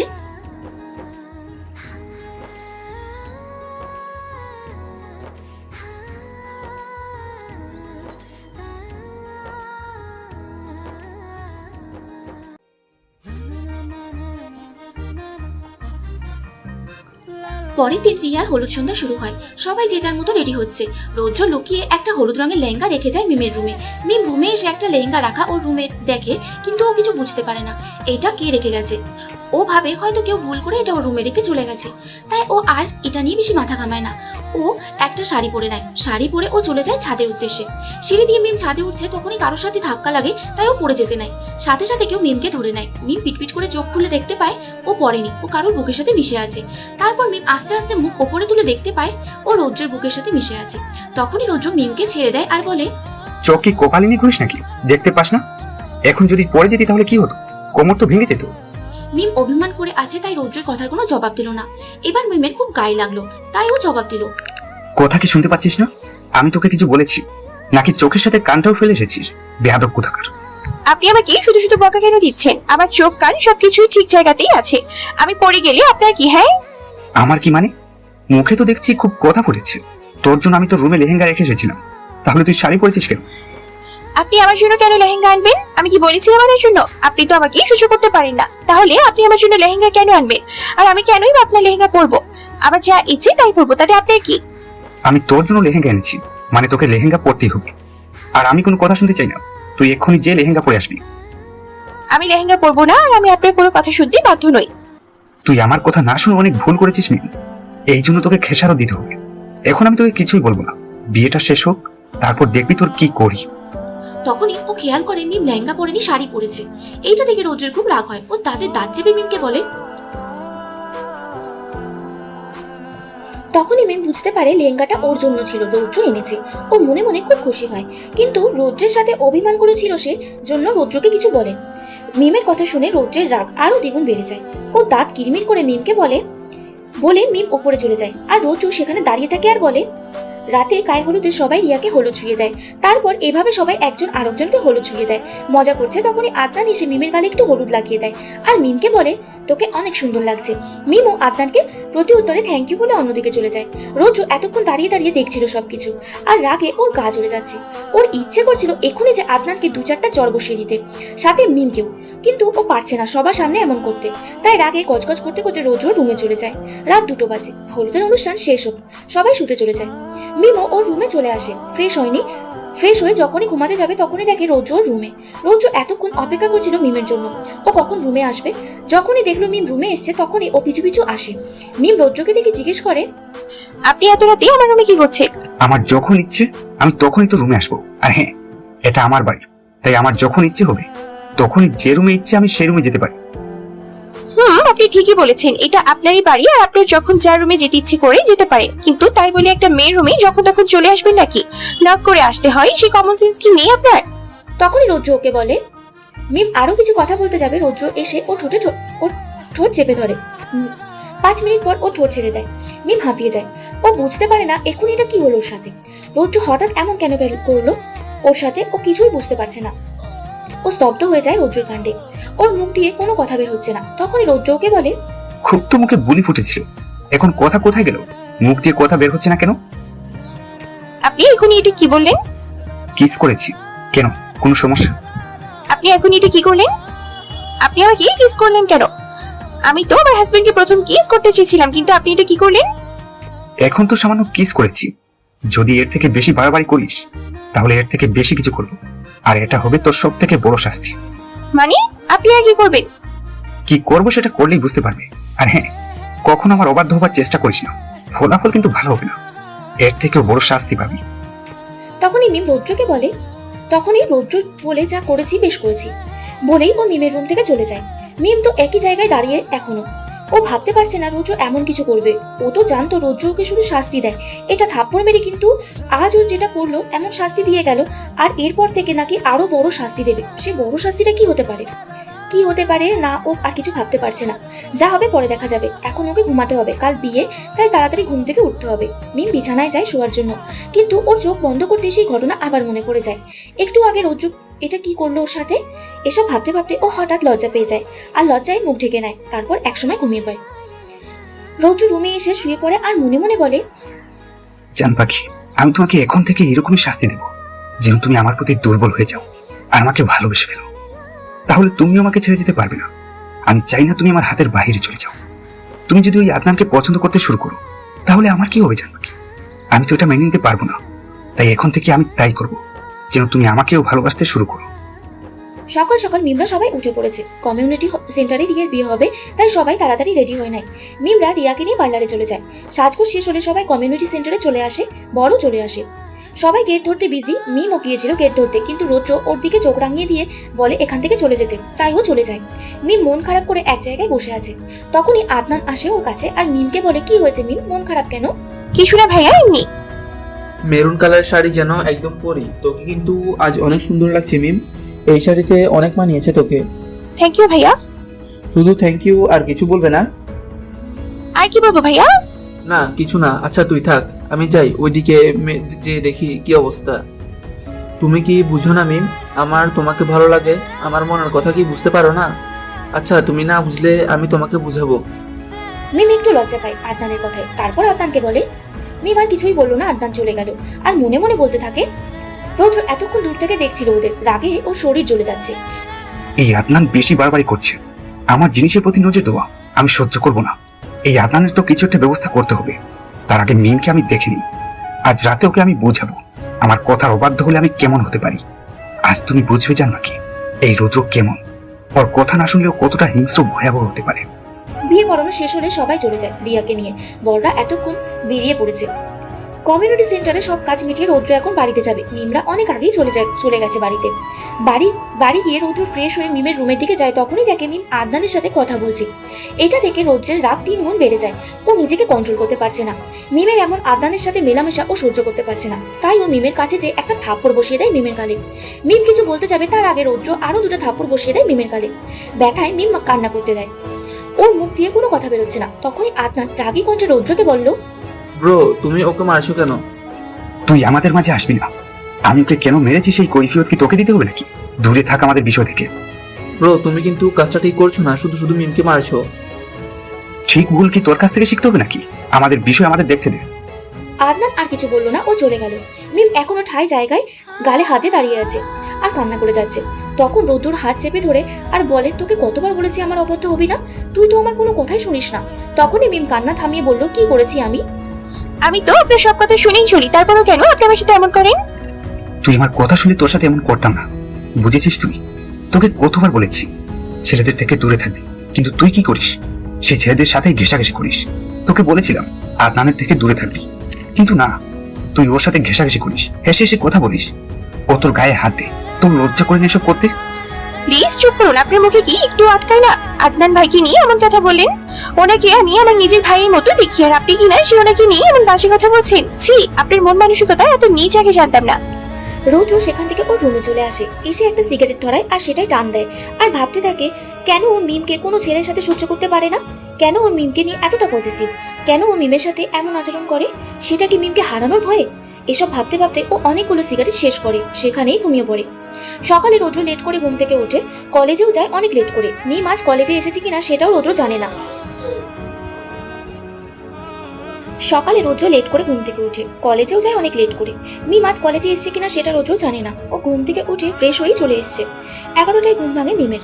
আজ ও কলেজে যায়নি, ওর জ্বর এসছে, শরীর অনেক দুর্বল। ওর মা ওকে অনেকবার ডেকে গেছেন, ও দরজা খোলেনি, তাই আর উনি ওকে ডাকেননি। ভেবেছেন কাল অনেক ধকল গেছে, আজ কলেজ না গেলে কিছু হবে না, তাই একটু রেস্ট নিক মেয়েটা। মিম ফ্রেশ হয়ে নিচে যায় নাস্তা করতে, কিন্তু নিচে এসে ওর মাথা ঘুরে পড়ে যায়। তখনই সবাই ওকে ধরাধরি করে রুমে নিয়ে যায়। আদনান ডাক্তারকে কল করেছিল। ডাক্তার এসে মিমকে পরীক্ষা করে ওষুধ দিয়ে যায় আর বলে যায় রেস্ট নিতে। ডাক্তার চলে যায়। অন্যদিকে রৌদ্র মিমকে মনে মনে কলেজে খুঁজছে, কিন্তু মিমের কোনো দেখাই নেই। কিছুক্ষণ পর মিমদের সাথে ওর ক্লাস আছে, তাই ও ক্লাসে একটু আগেই চলে আসে। স্টুডেন্টরা তো রৌদ্রকে দেখে বিরক্ত। এই মাত্র আগের স্যার গেলেন, 5 মিনিট পর অন্য স্যার আসার কথা, কিন্তু স্যার যেতে না যেতে রৌদ্র চলে এসেছে। রৌদ্র এসে মিমকে খুঁজছে, কিন্তু ক্লাসে কোথাও মিম নেই, অনুর পাশেও নেই। রৌদ্র ভাবে মিম কি কলেজে আসেনি? কেন আসেনি? ওরও তো নিয়ে আসেনি কলেজে। মিমের কি কিছু হয়েছে? এসব ভাবতে ভাবতে ও কিছুক্ষণ ক্লাস করিয়ে তারপর ছুটি নিয়ে চলে যায় বাড়িতে এসে মিমকে খুঁজতে থাকে, কিন্তু মিমের রুমে যাচ্ছে না, কারণ মিম ওর সাথে রেগে আছে। ওকে দেখলে আরো রাগ করতে পারে। রৌদ্রকে এমন অসময়ে বাড়িতে দেখে ওর মা অনেক অবাক হন, তাই উনি রৌদ্রকে জিজ্ঞেস করেন, কি রে রুদ্র, তুই আজ এত তাড়াতাড়ি চলে এলে যে বাড়িতে? মাকে কি জিজ্ঞেস করবো মিমের কথা? কি রে, কি হলো, কিছু বলছিস না কেন? আজকে এত তাড়াতাড়ি চলে এলি যে? আসলে মা, আমার একটা দরকারি কাজ ছিল, তাই চলে এলাম। আচ্ছা মা, মিম কোথায়? ওকে কলেজ যায়নি কেন? তার আগে বল, তুই ওকে নিয়ে যাসনি কেন? আসলে মা, আমার একটু জরুরি কাজ ছিল, তাই চলে গিয়েছিলাম। ও আচ্ছা, মিমের অনেক জ্বর, তাইও যায়নি। ও মাথা ঘুরে পড়ে গেছিল, ডাক্তার ওকে দেখে গেছে, এখনো ওর রুমে আছে, রেস্ট নিচ্ছে। কি, ওর জ্বর এসেছে? রৌদ্র ওর মাকে দেখে ভাবলো, ও আর কোনো কিছু না ভেবে ওর মাকে জিজ্ঞেস করেই নিল। মিম চোখ বন্ধ করে শুয়ে আছে। রৌদ্র আসতেই ওর দিকে একবার দেখে আবারও চোখ বন্ধ করে শুয়ে থাকে। রৌদ্র বুঝতে পারে মিম ওর সাথে রেগে আছে, ও অভিমান করেছে। রৌদ্র মিমের কাছে যায়, কিন্তু মিম ওর দিকে তাকায় না। রৌদ্র মিমকে জিজ্ঞেস করে, মিম রৌদ্রের কথায় কোনো জবাব দেয় না। রৌদ্র আবারও জিজ্ঞেস করে, মিম আবারও কোনো জবাব দিল না। এইবার রৌদ্র মিমের মাথায় হাত বুলায় আর বলে, তোর কি কষ্ট হচ্ছে? কি হলো, রাগ করেছি আমার সাথে? কেন রাগ করবো আপনার সাথে? আপনি কে হন যে রাগ করবো আপনার সাথে? না হন না, কেউ কেউ না। কেন, আমি কি তোর কেউ হই না? তাহলে কেউ বানিয়ে নে। মানে? মানে কেউ বানিয়ে নিতে বললাম আর কি। এখন তো কেউ হই না, যদি বানিয়ে নিস তাহলে হয়ে যাবে। না, আমি আপনাকে কিছু বানাতে চাই না, আপনি আমাকে শুধু শুধু মারেন বকাতেন। যদি আমাকে কিছু বানিয়ে নিস তাহলে মারবো না, বকবো না, শুধু আদর করবো। আবার তো সবকিছু আছে, তাহলে আপনাকে কি বানাবো? আর আপনি তো আমার ভাই আছেন, মানে কি হবেন? নো নো, ভাই হই না আমি তো, অন্য কিছু হতে চাই। কিছু না, পরে বলবো নি। এখন বল, কেমন লাগছে তোর? জানি না। এখনো কি অভিমান করে আছিস আমার সাথে? জানি না। আর অভিমান করে থাকিস না, কাল একটু বেশি রিয়েক্ট করে ফেলেছি। তুই তো জানিস আমি তোকে কোনো ছেলের সাথে সহ্য করতে পারি না। আচ্ছা, আপনি কেন আমাকে কেন ছেলের পাশে সহ্য করতে পারেন না বলবেন একটু? কারণ আমি তোকে ভালোবাসি। কি, আপনি আমাকে ভালোবাসেন? হ্যাঁ, আমি তোকে ভালোবাসি, সেই ছোটবেলা থেকে ভালোবাসি। তাই ছোটবেলা থেকে আমি তোকে আগলে রেখেছি, ছেলেদের থেকে দূরে রেখেছি। তোকে আমি তখন শাসন করতাম, কারণ আমি চাইতাম না তুই অন্য ছেলের সাথে মিশে অন্য ছেলেকে ভালোবেসে ফেলিস। সেই কারণেই আমি তোকে শাসন করতাম, কিন্তু তুই মনে করতি আমি তোকে সহ্য করতে পারি না। বিশ্বাস কর, আমি তোকে ভালোবাসতাম, তাই আগলে রাখতাম। সহ্য করতে পারতাম না এমন কিছু না। আচ্ছা, তুই কি আমাকে ভালোবাসিস? কি হলো, কিছু বল। মিম রৌদ্রের কথা শুনে অবাক হয় আর বলে, মিম রৌদ্রের কথা শুনে এবার সবটা বুঝতে পারে, ওর কাছে এখন সবটা ক্লিয়ার। মিম কি বলবে কিছু বুঝতে পারছে না, ও এখন লজ্জা পাচ্ছে রৌদ্রের কথায়। রৌদ্র ওকে ছোটবেলা থেকে ভালোবাসে, ইস কি লজ্জা। এসব ভাবতে ভাবতে মিম হাত দিয়ে মুখ ঢাকে। রৌদ্র বুঝতে পারে মিম লজ্জা পাচ্ছে। এখন কিছু বলতে হবে না, আগে তুই সুস্থ হয়ে যা, তারপর বলিস। এটা বলে রৌদ্র চলে যায় রুমে। রৌদ্র রুমে এসে মনে মনে বলে যাক, এতদিনে মনের কথাটা বলে নিজেকে অনেক হালকা লাগছে। আমি জানি মিমও আমাকে ভালোবাসে, ওর উত্তর হ্যাঁই হবে। পরের দিন রিয়ারা আসবে রৌদ্রের বাড়িতে। বিয়ের 2 দিন পর আসতে হয়, এটাই নিয়ম নাকি রাফিদের বাড়িতে। রিয়া রাফিদের ছোট বোন ঋষিতা আর রাফিদের ফুফাতো ভাই নাহিদ আসে রৌদ্রের বাড়িতে।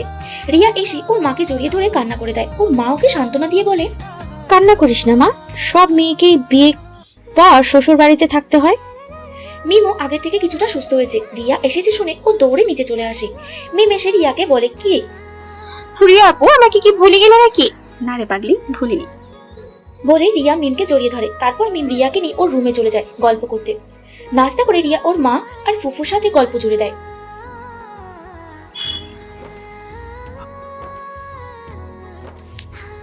অন্যদিকে মিম যায় বাগানের দিকে। ওর ভালো লাগছে না কিছু, কেমন যেন অস্বস্তি লাগছিল। রিয়া ওর মামুনিদের সাথে কথা বলছে, তাই ও ভাবলো বাগানে যাই, হেঁটে আসি, যদি ভালো লাগে এখানে, এই ভেবে মিম বাগানে হাঁটাহাঁটি করছে। এমন সময় কেউ পেছন থেকে ডাক দেয়, এই যে। মিস শুনছেন? মিম পেছনে তাকায়, দেখে একটা ছেলে দাঁড়িয়ে আছে, কিন্তু এটা আবার কে আর ওকেই বা ডাকছে কেন? মিম ছেলেটাকে জিজ্ঞেস করে, আপনি কি আমাকে বলছেন? আপনি ছাড়া তো এখানে আর কাউকে দেখতে পাচ্ছি না মিস। মিম দেখে তাই তো, আরো তো কেউ নেই, সবাই বাড়ির ভেতরে, এখানে শুধু ও আর এই ছেলেটা। কি মিস, কি দেখছেন আপনি? আমি ছাড়া তো এখানে আর কেউ নেই। আচ্ছা, আপনার নামটা কি জানতে পারি? জি, আমার নাম মিম, কিন্তু আপনি কে? আরে, আমি আপনার বোনের দেওর। কেন কেন আপনি আমাকে ভেতরে দেখেননি? সরি, আসলে আমি খেয়াল করিনি। রিয়া আপুকে দেখি সব ভুলে গেছিলাম। জি হ্যাঁ, রিয়া আপুকে অনেক দেখে খুশিতেই সব ভুলে গেছি। আচ্ছা, তা রিয়া আপুকে অনেক ভালোবাসেন নাকি যে ওনাকে দেখে সব ভুলে গেলেন? এভাবে আরো কিছুক্ষণ ওরা গল্প করে। তখনই রৌদ্র ওদের দেখতে পায় বাগানে। মিমকে ও এতক্ষণ খুঁজছিল কিন্তু পাচ্ছিল না, তাই বাগানের দিকটায় আসে আর দেখতে পায় ওরা দুজনকে। ওদের দুজনকে একসাথে দেখে রৌদ্র তো রাগে গা জ্বলে যাচ্ছে। একটা মাছকে সে আগলে রাখতে পারছে না, একটা পরে আরেকটা বিড়াল আসছে সেটা নিয়ে যাওয়ার জন্য। ভাই রে ভাই, তোরা কি দুনিয়া আর কোনো মেয়ে পাস না? এই আমার একটা মাত্র ভালোবাসার মানুষের দিকে কেন তোদের নজর করতে হবে? বাড়িতে কাপড়কে সরাতে পারছি না, নতুন আরেক কাপড় এসে ঝুটেছে। সবে মাত্র ভালোবাসার মানুষটাকে পটালাম, কিন্তু এখনো সে পড়লো কিনা বুঝতে পারছি না। তার উপরে এই আপদগুলো এসে জুটেছে। শালা বিড়ালের দল কোথাকার, ওদের একটা ব্যবস্থা করতে হবে দেখছি। রৌদ্র আরো কিছুক্ষণ আপন মনে ওদের বুকে ভেতরে চলে যায়। রৌদ্র ভেতরে এসে সোফায় বসে গল্প করছে রাফিদের সাথে। তখন মিম আর নাহিদ একসাথে ভেতরে আসে হেসে হেসে। রৌদ্র ওদের দেখে রাগে ও শরীর জ্বলে যাচ্ছে, তাই ও অগ্নিদৃষ্টি নিক্ষেপ করে মিমের দিকে তাকায়। মিম হাসতে হাসতে হঠাৎ দেখতে পায় রৌদ্র ওর দিকে চোখ গরম করে তাকিয়ে আছে। ভয়ে তো মিমের গলা শুকিয়ে যাচ্ছে, আজ না জানি কি হয়। ও মুখে হালকা হাসি রেখে রাফিদ আর রৌদ্রের দিকে এক পলক তাকিয়ে চলে যায় কিচেনে ওর মামুনিদের কাছে। রৌদ্র এখনো রেগে আছে, তখনই নাহিদ এসে রৌদ্রের পাশে বসে আর রৌদ্রের সাথে পরিচিত হতে হাত বাড়িয়ে দেয়। হাই, আমি নাহিদ, আর আপনি তো রৌদ্র ভাবির বড় ভাই, তাই না? রৌদ্র মুখ জুড়ে কিছুটা হাসি এনে বলে, হ্যাঁ আমি রুদ্র। আর মনে মনে বলে, শালা বিড়াল কোথাকার, আমার মাছের দিকে নজর দেওয়া, তাই না? দাঁড়া, আজ তোরে আমি মজা দেখাইতেছি। রৌদ্র ভাইয়া যদি হাতটা একটু ছাড়তেন আর কি। বেটে এত শখ না তোর আমার জান পাখির উপর নজর দেওয়ার? একটা মাছ নিয়ে কারাকারি, তাই না? এবার নিয়ে মজা করে মাছ খা। কি হলো ভাইয়া, ছাড়েন। আর কতক্ষণ হ্যান্ডশেক করবেন? বুঝলাম না, এই ছেলে কি পাগল নাকি রে বাবা? কেমন জুড়ে আমার হাতটা ধরে চেপে ধরেছে, আর একটু হলে তো ভেঙে যেত। এই এসে গেল আর এক আপদ। এতদিন দেশের বাইরে ছিল, ভালোই ছিল, দেশে এসে কিনা নজর দিল আমার জান পাখির উপর। শালার বেটা, দুইটারে আমি দেখে নিব। এতক্ষণ রৌদ্র হ্যান্ডশেক করার মাধ্যমে জোরে চেপেছিল নাহিদের হাত, আর মনে মনে ভাবছিল। তারপর ও রৌদ্র নাহিদের হাত ছাড়ছিল না। এবার নাহিদ নিজেই জোর করে রৌদ্রের হাত ছাড়িয়ে নেয় আর মনে মনে বলে। এভাবে আরো কিছুক্ষণ রৌদ্র রাফিদের সাথে গল্প করে। কিছুক্ষণ পর আদনান এসে যোগ দেয় ওদের সাথে। আদনানকে দেখে রৌদ্র মনে মনে বলে ও সবাইকে ডেকে নিজের রুমে চলে যায়। আদনান ভ্রু কুঁচকে মনে মনে ভাবে, এর আবার কি হলো? আমি আসতেই চলে যাচ্ছে কেন? তারপর আদনান গল্প করতে থাকে রাফিদ আর নাহিদের সাথে। মিম, রিয়া, ঋষিতা, আরফা চারজন মিলে অনেকক্ষণ গল্প করে। ঋষিতা অনেক মিশুকে একটা মেয়ে, তাই ও এসে সবার সাথে মিশে গেছে। এভাবেই ওরা চারজন আরো অনেক গল্প করে। রাতে খাওয়া দাওয়া করে সবাই ঘুমাতে চলে যায়। আজ আরফার সাথে ঋষিতা ঘুমাবে। মিমকেও বলেছিল ওরা ওদের সাথে ঘুমানোর জন্য, কিন্তু মিম অসুস্থ থাকার কারণে আর ওদের সাথে ঘুমায়নি। রিয়া আর রাফিদ রিয়ার রুমে ঘুমায়। নাহিদকে রৌদ্রের রুমে থাকার জন্য বলেছিল রৌদ্রের মা, কিন্তু নাহিদ ওর রুমে আসা মাত্রই রৌদ্র ওর মুখের উপর দরজা বন্ধ করে দেয়। বেচারা নাহিদ মনে মনে ভাবে, এই বেটা কি পাগল নাকি, এমন ব্যবহার করে কেন ওর সাথে? এখনো কোথায় ঘুমাবে? মেহমান বাড়িতে এসে কি ওর ভুল করলো নাকি? আর ও এই বাড়িতে মেহমান জানা সত্ত্বেও রৌদ্র ওর সাথে কেমন আচরণ করে। নাহিদ রৌদ্রের রুমের সামনে দাঁড়িয়ে এসব ভাবছে। তখন রৌদ্রের মা এখান দিয়ে যাচ্ছিলেন নিজের রুমে। উনি নাহিদকে এখানে দাঁড়িয়ে থাকতে দেখে জিজ্ঞেস করেন, তুমি এখানে দাঁড়িয়ে কেন বাবা? তুমি কি ঘুমাবে না? আসলে আন্টি, রৌদ্র মনে হয় ঘুমিয়ে পড়েছে, তুমি আমার সাথে আসো, আমি তোমাকে ঘুমানোর জায়গা দিয়ে দিচ্ছি। নাহিদকে পুরো কথা বলতে না দিয়ে রৌদ্রের মা বলে উনি নাহিদকে নিয়ে আদনানের রুমে চলে যান আর আদনানকে বলেন আজকে নাহিদের সাথে ঘুমাতে। আদনানও আর কিছু বলল না, ও নাহিদকে বলে এখানে শুয়ে পড়ার জন্য। তারপর রৌদ্রের মা চলে যান। উনি জানতেন রৌদ্র কাউকে ওর পাশে ঘুমাতে দেবে না।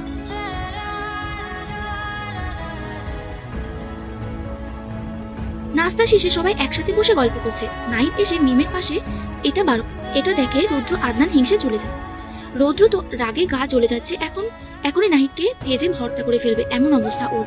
অন্যদিকে আদনানের মন চাইছে নাহিদকে নিয়ে এখনই পানিতে চুবিয়ে মারতে। তখনই আদনান আর রৌদ্র দুজনে চোখাচোখি হয়। আদনান রৌদ্রের দিকে তাকিয়ে হালকা মুচকি হাসে। ওর রাগটা রৌদ্রকে দেখাতে চায় না, কিন্তু রৌদ্র আদনানকে দেখে বুঝতে পেরেছে ও রেগে আছে। তখন রৌদ্র একটু মজা পায়, কিন্তু পর মুহূর্তে আবার ও রেগে ফুঁসে ওঠে নাহিদের কথা শুনে। নাহিদ মিমকে বলছে, আজ তো আমরা চলে যাব, আর তো তোমার সাথে কথা হবে না। যদি তোমার নাম্বারটা দিতে তাহলে পরে কথা বলতে পারতাম। কথাটা শুনে মিম রৌদ্রের দিকে তাকায়, দেখে রৌদ্র ওর দিকে তাকিয়ে আছে, যেন আজ ওই চোখ দিয়ে ওকে জ্বালিয়ে দেবে। মিম তো ভয়ে কলিজে শুকিয়ে যায়। ওর কি দরকার ছিল নাহিদের সাথে এত ভালো করে কথা বলার? এখন এই বেড়া নাহিদ ওর নাম্বার চেয়ে বসেছে। এখন ও কি করবে, দেবে নাকি দেবে না? না দিলে তো নাহিদ কি মনে করবে, আর দিলে তো রৌদ্র মনে ওকে মেরেই ফেলবে। মিম কি করবে না করবে ভেবে শেষমেশ নাম্বার দিয়ে দেয়। আজ মিমের বিয়ে আদনানের সাথে, কিন্তু মিমের মন সায় দিচ্ছে না এই বিয়েতে। তারপরও এই বিয়েতে রাজি হয়েছে শুধুমাত্র রৌদ্রের উপর অভিমান করে। মিম মন থেকে কখনো এই বিয়ে মেনে নিতে পারবে না, কিন্তু ও শুধু বিয়েতে রাজি হয়েছে রৌদ্রের সাথে অভিমান করে আর ওর মার দিকে তাকিয়ে। ঘরোয়াভাবে বিয়ে হবে ওদের, তাই বেশি আয়োজন করা হয়নি। এই কিছু আত্মীয় স্বজন এসছে, বিয়ে শুরু হবে কিছুক্ষণ পর, কিন্তু আদনানের কোনো দেখা নেই। মিম ওর রুমে আছে, দুইজনকে দুই রুমে রেখে কবুল বলানো হবে, তাই মিম জানে না আদনান বাড়িতে নেই। রাত 12টা বাজে, কিন্তু আদনানের এখনো কোনো খবর নেই। কিছুক্ষণ পর বরের কবুল বলা শেষ। মিমকেও কবুল বলাতে বলা হয়। ও অনেক কান্না করে কবুল বলবে নাকি বলবে না ভাবছে। হঠাৎ কি মনে করে যেন কবুল বলে দেয়। রাত 2টো বাজে। মিমকে বরের রুমে আনা হয়। রিয়া আর আরফা মিমকে বসিয়ে দেয়, ওরা চলে যায়। মিম একা একা অন্ধকার রুমে বসে আছে। তখনই কেউ রুমে প্রবেশ করে আর এসেই চলে যায় ওয়াশরুমে। মিম একইভাবে এখনো বসে আছে। কিছুক্ষণ পর ওয়াশরুম থেকে বের হয়ে রৌদ্র আর মিমকে বলে, যাও ফ্রেশ হয়ে আসুন। মিম রৌদ্রকে দেখে একটু অবাক হয় না, কিন্তু অবাক হবার নাটক করে যেন ও অনেক সৎ রৌদ্রকে দেখে। তারপর কিছু না বলে ও ওয়াশরুমে চলে যায় ফ্রেশ হতে, কারণ এখন যদি ও কিছু বলে ওর 12টা বেজে যাবে। কি ভাবছেন, রৌদ্র এখানে কি করে এলো? আদনানের সাথে তো মিমের বিয়ে হওয়ার কথা ছিল। মিমও বা কেন রৌদ্রকে দেখে অবাক হলো না, তাই তো? তাহলে চলুন জেনে আসা যাক কি হয়েছিল। ওই দিন মিম নাহিদকে নাম্বার দেওয়া তো দূরের কথা, রৌদ্রর উপর অনেক রেগে যায়, যে কারণে ও আবারও মিমকে কয়েকটা থাপ্পড় মারে। ওর আর মিমের মধ্যে অনেক ঝগড়া হয় নাহিদকে নিয়ে, আবার আদনানকে নিয়ে ও কথা শোনায় রৌদ্র মিমকে। এক পর্যায়ে ঝগড়া বড় হয়, রৌদ্র রাগ করে বাড়ি ছেড়ে চলে যায়। আবার ওদের ঝগড়া আদনান শুনেছিল। আদনান বুঝতে পারে রৌদ্র মিমকে ভালোবাসে, আর ও জানে রৌদ্র থাকা সত্ত্বেও ও মিমকে পাবে না। তাই রৌদ্র বাড়ি ছেড়ে চলে যাওয়ার পরে দিনই মিমের মাকে আর রৌদ্রের মাকে মিমকে বিয়ে করার কথা বলে, আর বলে মিম বাড়ির মেয়ে, বাড়িতেই থাকবে। অন্য কোথাও বিয়ে হলে যদিও কষ্ট পায়, বর যদি ভালো না হয়। ও ছোটবেলা থেকে অনেক কষ্ট পেয়েছে, তাই আদনান ওকে আর কষ্ট পেতে দিবে না। এসব বুঝিয়ে বাজিয়ে ও মিমের মা আর বাকি সবাইকে রাজি করিয়ে নেয়। আর মিম ও রৌদ্রের সাথে অভিমান করে বিয়েতে রাজি হয়ে যায়। আর মিম জানতো রৌদ্র কখনো মিমকে কারো হতে দেবে না, আর রৌদ্রকে বাড়ি ফিরিয়েও আনতে পারবে এই বিয়ের মাধ্যমে। তাই মিম বিয়েতে রাজি হয়েছিল। 5 মিনিট পর মিম ওয়াশরুম থেকে বের হয়, কিন্তু ওর ভেতরে ভয় কাজ করছে। রৌদ্র কেমন রিয়েক্ট করবে ওর সাথে। এখন ও বিয়েতে রাজি হয়েছিল, এটা তো রৌদ্র জানে, কিন্তু এখন রৌদ্র ওর সাথে কি করবে এটা ভেবে মিমের হাত পা ঠান্ডা হয়ে যাচ্ছে। তারপর ও ভয়ে ভয়ে মিম যে বিছানায় শুতে, কিন্তু রৌদ্র কি আর ওকে এমনি এমনি ছেড়ে দিবে নাকি? রৌদ্র মিমকে চেঁচিয়ে বলে, যেখানে আছো সেখানেই দাঁড়িয়ে থাকো, একটু নড়াচড়া করলে তোমার খবর আছে কিন্তু। মিম ভয় ভয় ঢোক গেলে। আজ রৌদ্র ওর সাথে না জানি কি করে, কি জানে। তখনই রৌদ্র আসে মিমের সামনে, এসে মিমের হাত পেছনে নিয়ে চেপে ধরে আর রাগের দাঁতের দাঁত চাপলো। কটমট করে বলল। রৌদ্র মিমের হাত জোরে চেপে ধরায় মিম অনেক ব্যথা পাচ্ছে, তাই ও কাঁদো কাঁদো হয়ে রৌদ্রকে বলল, খুব শোক না তোর বিয়ে করার, যে লাফিয়ে লাফিয়ে রাজি হয়ে গেলি বিয়ে করতে। আজ তোকে আমি শাস্তি দেব, যেন জীবনেও বিয়ের নামও না নিস আর আমার কথার অবাধ্য না হোস। প্লিজ ছেড়ে দিয়ে, আমি ব্যথা পাচ্ছি। এইটুকু ব্যথা পেলে হবে নাকি জানকি? আজ তো তোমাকে অনেক বড় শাস্তি পেতে হবে। আমার কথার অবাধ্য হোক, তাই না? আজ থেকে আমার অবাধ্য হবার কথা মাথায় আসার আগে আমার শাস্তির কথা মাথায় আসবে তোমার। বলে মিমের হাতের বাঁধন হালকা করে মিমকে নিচের দিকে ঘোরায়। মিমের ভয়ে তো হাত পা ঠান্ডা হয়ে যাচ্ছে, ও সারা শরীর থরথর করে কাঁপছে। ও বুঝতে পারছে না রৌদ্র ওকে কি শাস্তি দিতে চাইছে। রৌদ্র মিমকে হ্যাচকা টানতে নিজের কাছে নিয়ে আসে। হঠাৎ এমন হয় মিম যে রৌদ্রের বুকের মধ্যে গিয়ে পড়ে, আর ও ঠোঁট যেয়ে লাগে রৌদ্রের বুকে। মিমের গরম নিঃশ্বাস গিয়ে পড়ছে রৌদ্রের বুকে। রৌদ্র একটু কেঁপে ওঠে। এই প্রথম কোনো মেয়েকে সে স্পর্শ করেছে কাছে থেকে, তার ভালোবাসার মানুষকে সে স্পর্শ করেছে। কখনো কোনো মেয়ের ধারে কাছেও যায়নি শুধু মিমের জন্য। ও মিমকে অনেক ভালোবাসে, তাই অন্য কাউকে ও নিজের কাছে আসতে দেয়নি। আর আজ কিনা সেই ভালোবাসার মানুষ তাকে রেখে অন্য কাউকে বিয়ে করতে চাইছিল, এটা ভেবে রৌদ্রের আরো রাগ বেড়ে যায়। ও মিমের ঠোঁটের উপর ঝাঁপিয়ে পড়ে 5 মিনিট। 5 মিনিট পর মিমের ঠোঁট ছেড়ে দিয়ে ওর ঘাড়ে কিস করে। মিম কেঁপে ওঠে। ও রৌদ্রকে বাধা দিতে চায়, কিন্তু রৌদ্র ওকে ছাড়ে না। ও ওর কাজ করে যায় আস্তে আস্তে। রৌদ্র মিমের সারা গলায় কিস করতে থাকে। মিমের বুকের ওপর থেকে কাপড় সরাতে যায়, তখনই মিম জুড়ে একটা থাপ্পড় বসিয়ে দেয় রৌদ্রের গালে। রৌদ্রের আগে কটমট করে থাপ্পড়ের কারণে রৌদ্রের রাগ 3 গুণ বেড়ে যায়। ও রাগে মিমের গাল দুটো থাপ্পড় বসিয়ে দেয় আর বলে, আমার কাছে আসলেই তোর যত সমস্যা, তাই না? খুব তো বিয়ে করে নিচ্ছিলি, এই আদনান তোকে ছুলে তোর বুঝি সমস্যা হতো না, তাই না? শুধু আমি ধরলেই তো সমস্যা। মিম বুঝতে পারে ও ভুল করে ফেলেছে, তাই ও কাঁদো কাঁদো হয়ে রৌদ্রকে বলে। রৌদ্র মিমের কোনো কথা শুনে না। ও মিমকে বলে, আমি তোর কোনো কথা শুনতে চাই না, আমার ছোঁয়া তোর ভালো লাগেনি, তাই না? আদনান তোকে চুলে ভালো লাগতো। মিম আবারও বলে, আমি এমন করতে চাইনি, সরি, ভুল করেই হয়ে গেছে। আমি ভুল হয়ে গেছি, প্লিজ ক্ষমা করে দিন। বলে কান্না করে দেয়। মিমের কান্না দেখে রৌদ্রের ভেতরটা অনেক নড়ে ওঠে। ও মিমের সাথে যতই রাগ করুক, মিম কাঁদলে ওর কষ্ট হয়। আস্তে আস্তে নিজেকে শান্ত করার চেষ্টা করে। মিম কান্না করতে করতে রৌদ্রকে জড়িয়ে ধরে। এবার রৌদ্রের রাগ আস্তে আস্তে কমতে থাকে। মিম রৌদ্রকে জড়িয়ে ধরে কেঁদে কেঁদে সরি বলে যে ও ভুল হয়ে গেছে, ও ভুলে থাপ্পড় মেরে দিয়েছে। কারণ আগে কখনো ও কোনো ছেলের এত কাছাকাছি যায়নি, বা কেউ ওর সাথে এমন করেনি, তাই ও কি করবে ভেবে পাচ্ছিল না। তাই ভুলে অমন একটা করে ফেলেছে কাজ। রৌদ্র মিমকে কিছুই বলছে না, ও বুঝতে পারছে মিমের এমন করার বিষয়টা। মিম আবারও বলতে থাকে, আমি বিয়ে করতে রাজি হয়েছি আপনাকে বাড়িতে ফিরিয়ে আনার জন্য। আমি জানতাম আপনি আমার বিয়ে অন্য কারোর সাথে হতে দেবেন না। আমার বিয়ে শুনে অবশ্যই আপনি চলে আসবেন, তাই আমি বিয়েতে রাজি হয়েছিলাম। এটা শুধু আমার অভিনয় ছিল, আমি আপনাকে ভালোবাসি, সত্যি অনেক ভালোবাসি আপনাকে। এসব বলতে বলতে মিম জোরে জোরে কান্না করে দেয়। এবার রৌদ্র বুঝতে পারে মিম কেন এমন করছে, তাই ও আস্তে আস্তে মিমকেও সামনে দাঁড় করায়। মিম হাইটে একটু ছোট হওয়ায় রৌদ্র মিমকে ওর পায়ের উপর তুলে মিম ওর পাটা একটু উঁচু করে দাঁড়ায়, কিন্তু মিম কান্না করেই যাচ্ছে। তারপর রৌদ্র মিমের থুতনি ধরে ওর দিকে তাক করে। রৌদ্র মিমের চোখ মুছে দেয় আর বলে, যদি আমি না আসতাম তাহলে কি হতো? আপনাকে বিয়ে করে নিতে? আমার বিশ্বাস ছিল আপনি আসবেন, যদি না আসতেন তাহলে আমি সুইসাইড করতাম। কি? তুমি সুইসাইড করতে? তুমি কি পাগল? সুইসাইড করতে হবে কেন? তাহলে আর কি করতাম? আপনি না আসলে আমি আদনান ভাইকে কখনোই বিয়ে করতাম না। আর যেখানে আপনার সাথে বিয়েই হবে না, আপনাকে ভালোবেসে পেতাম না, সেখানে আমার বেঁচে থাকার কি, মরে যেতাম আপনি বিহীন। আমার একটু সময় দরকার। চুপ, একদম চুপ। আর একটা মরার কথাও মুখে আনবে না। বাসরটা কি করবো না? তোমার শাস্তি তো এখনো বাকি। মিম এখনো কেঁদেই যাচ্ছে। কেঁদে কেঁদে বলে, রৌদ্র মিমের ঠোঁটে আঙুল ঠেকিয়ে বলে। মিম ও রৌদ্রকে জড়িয়ে ধরে। এভাবেই দুজনের রাগ অভিমান শেষ হয়ে যায়। কিছুক্ষণ পর রৌদ্র দুষ্টুমি করে মিমকে বলে। মিম লজ্জা পেয়ে যায় রৌদ্রের কথায়। লজ্জায় ও রৌদ্রের বুকে মুখ লুকায় আর রৌদ্রকে বলে। রৌদ্র মিমের কথায় সম্মতি জানিয়ে দুজন একসাথে ঘুমাতে চলে যায়। সকালে মিম ঘুম থেকে উঠে দেখে রৌদ্রকে জড়িয়ে ধরে ঘুমাচ্ছে।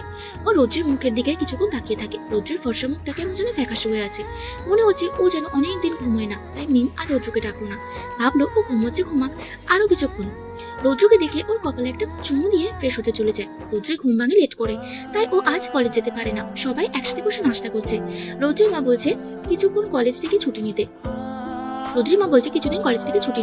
কিন্তু রৌদ্র নিষেধ করে দিয়েছে, ও ছুটি নিতে পারবে না। এখন 1 মাস পর এইচএসসি পরীক্ষা, তাই এখন ছুটি নিলে হবে না। হঠাৎ আদনান আসে বাড়িতে।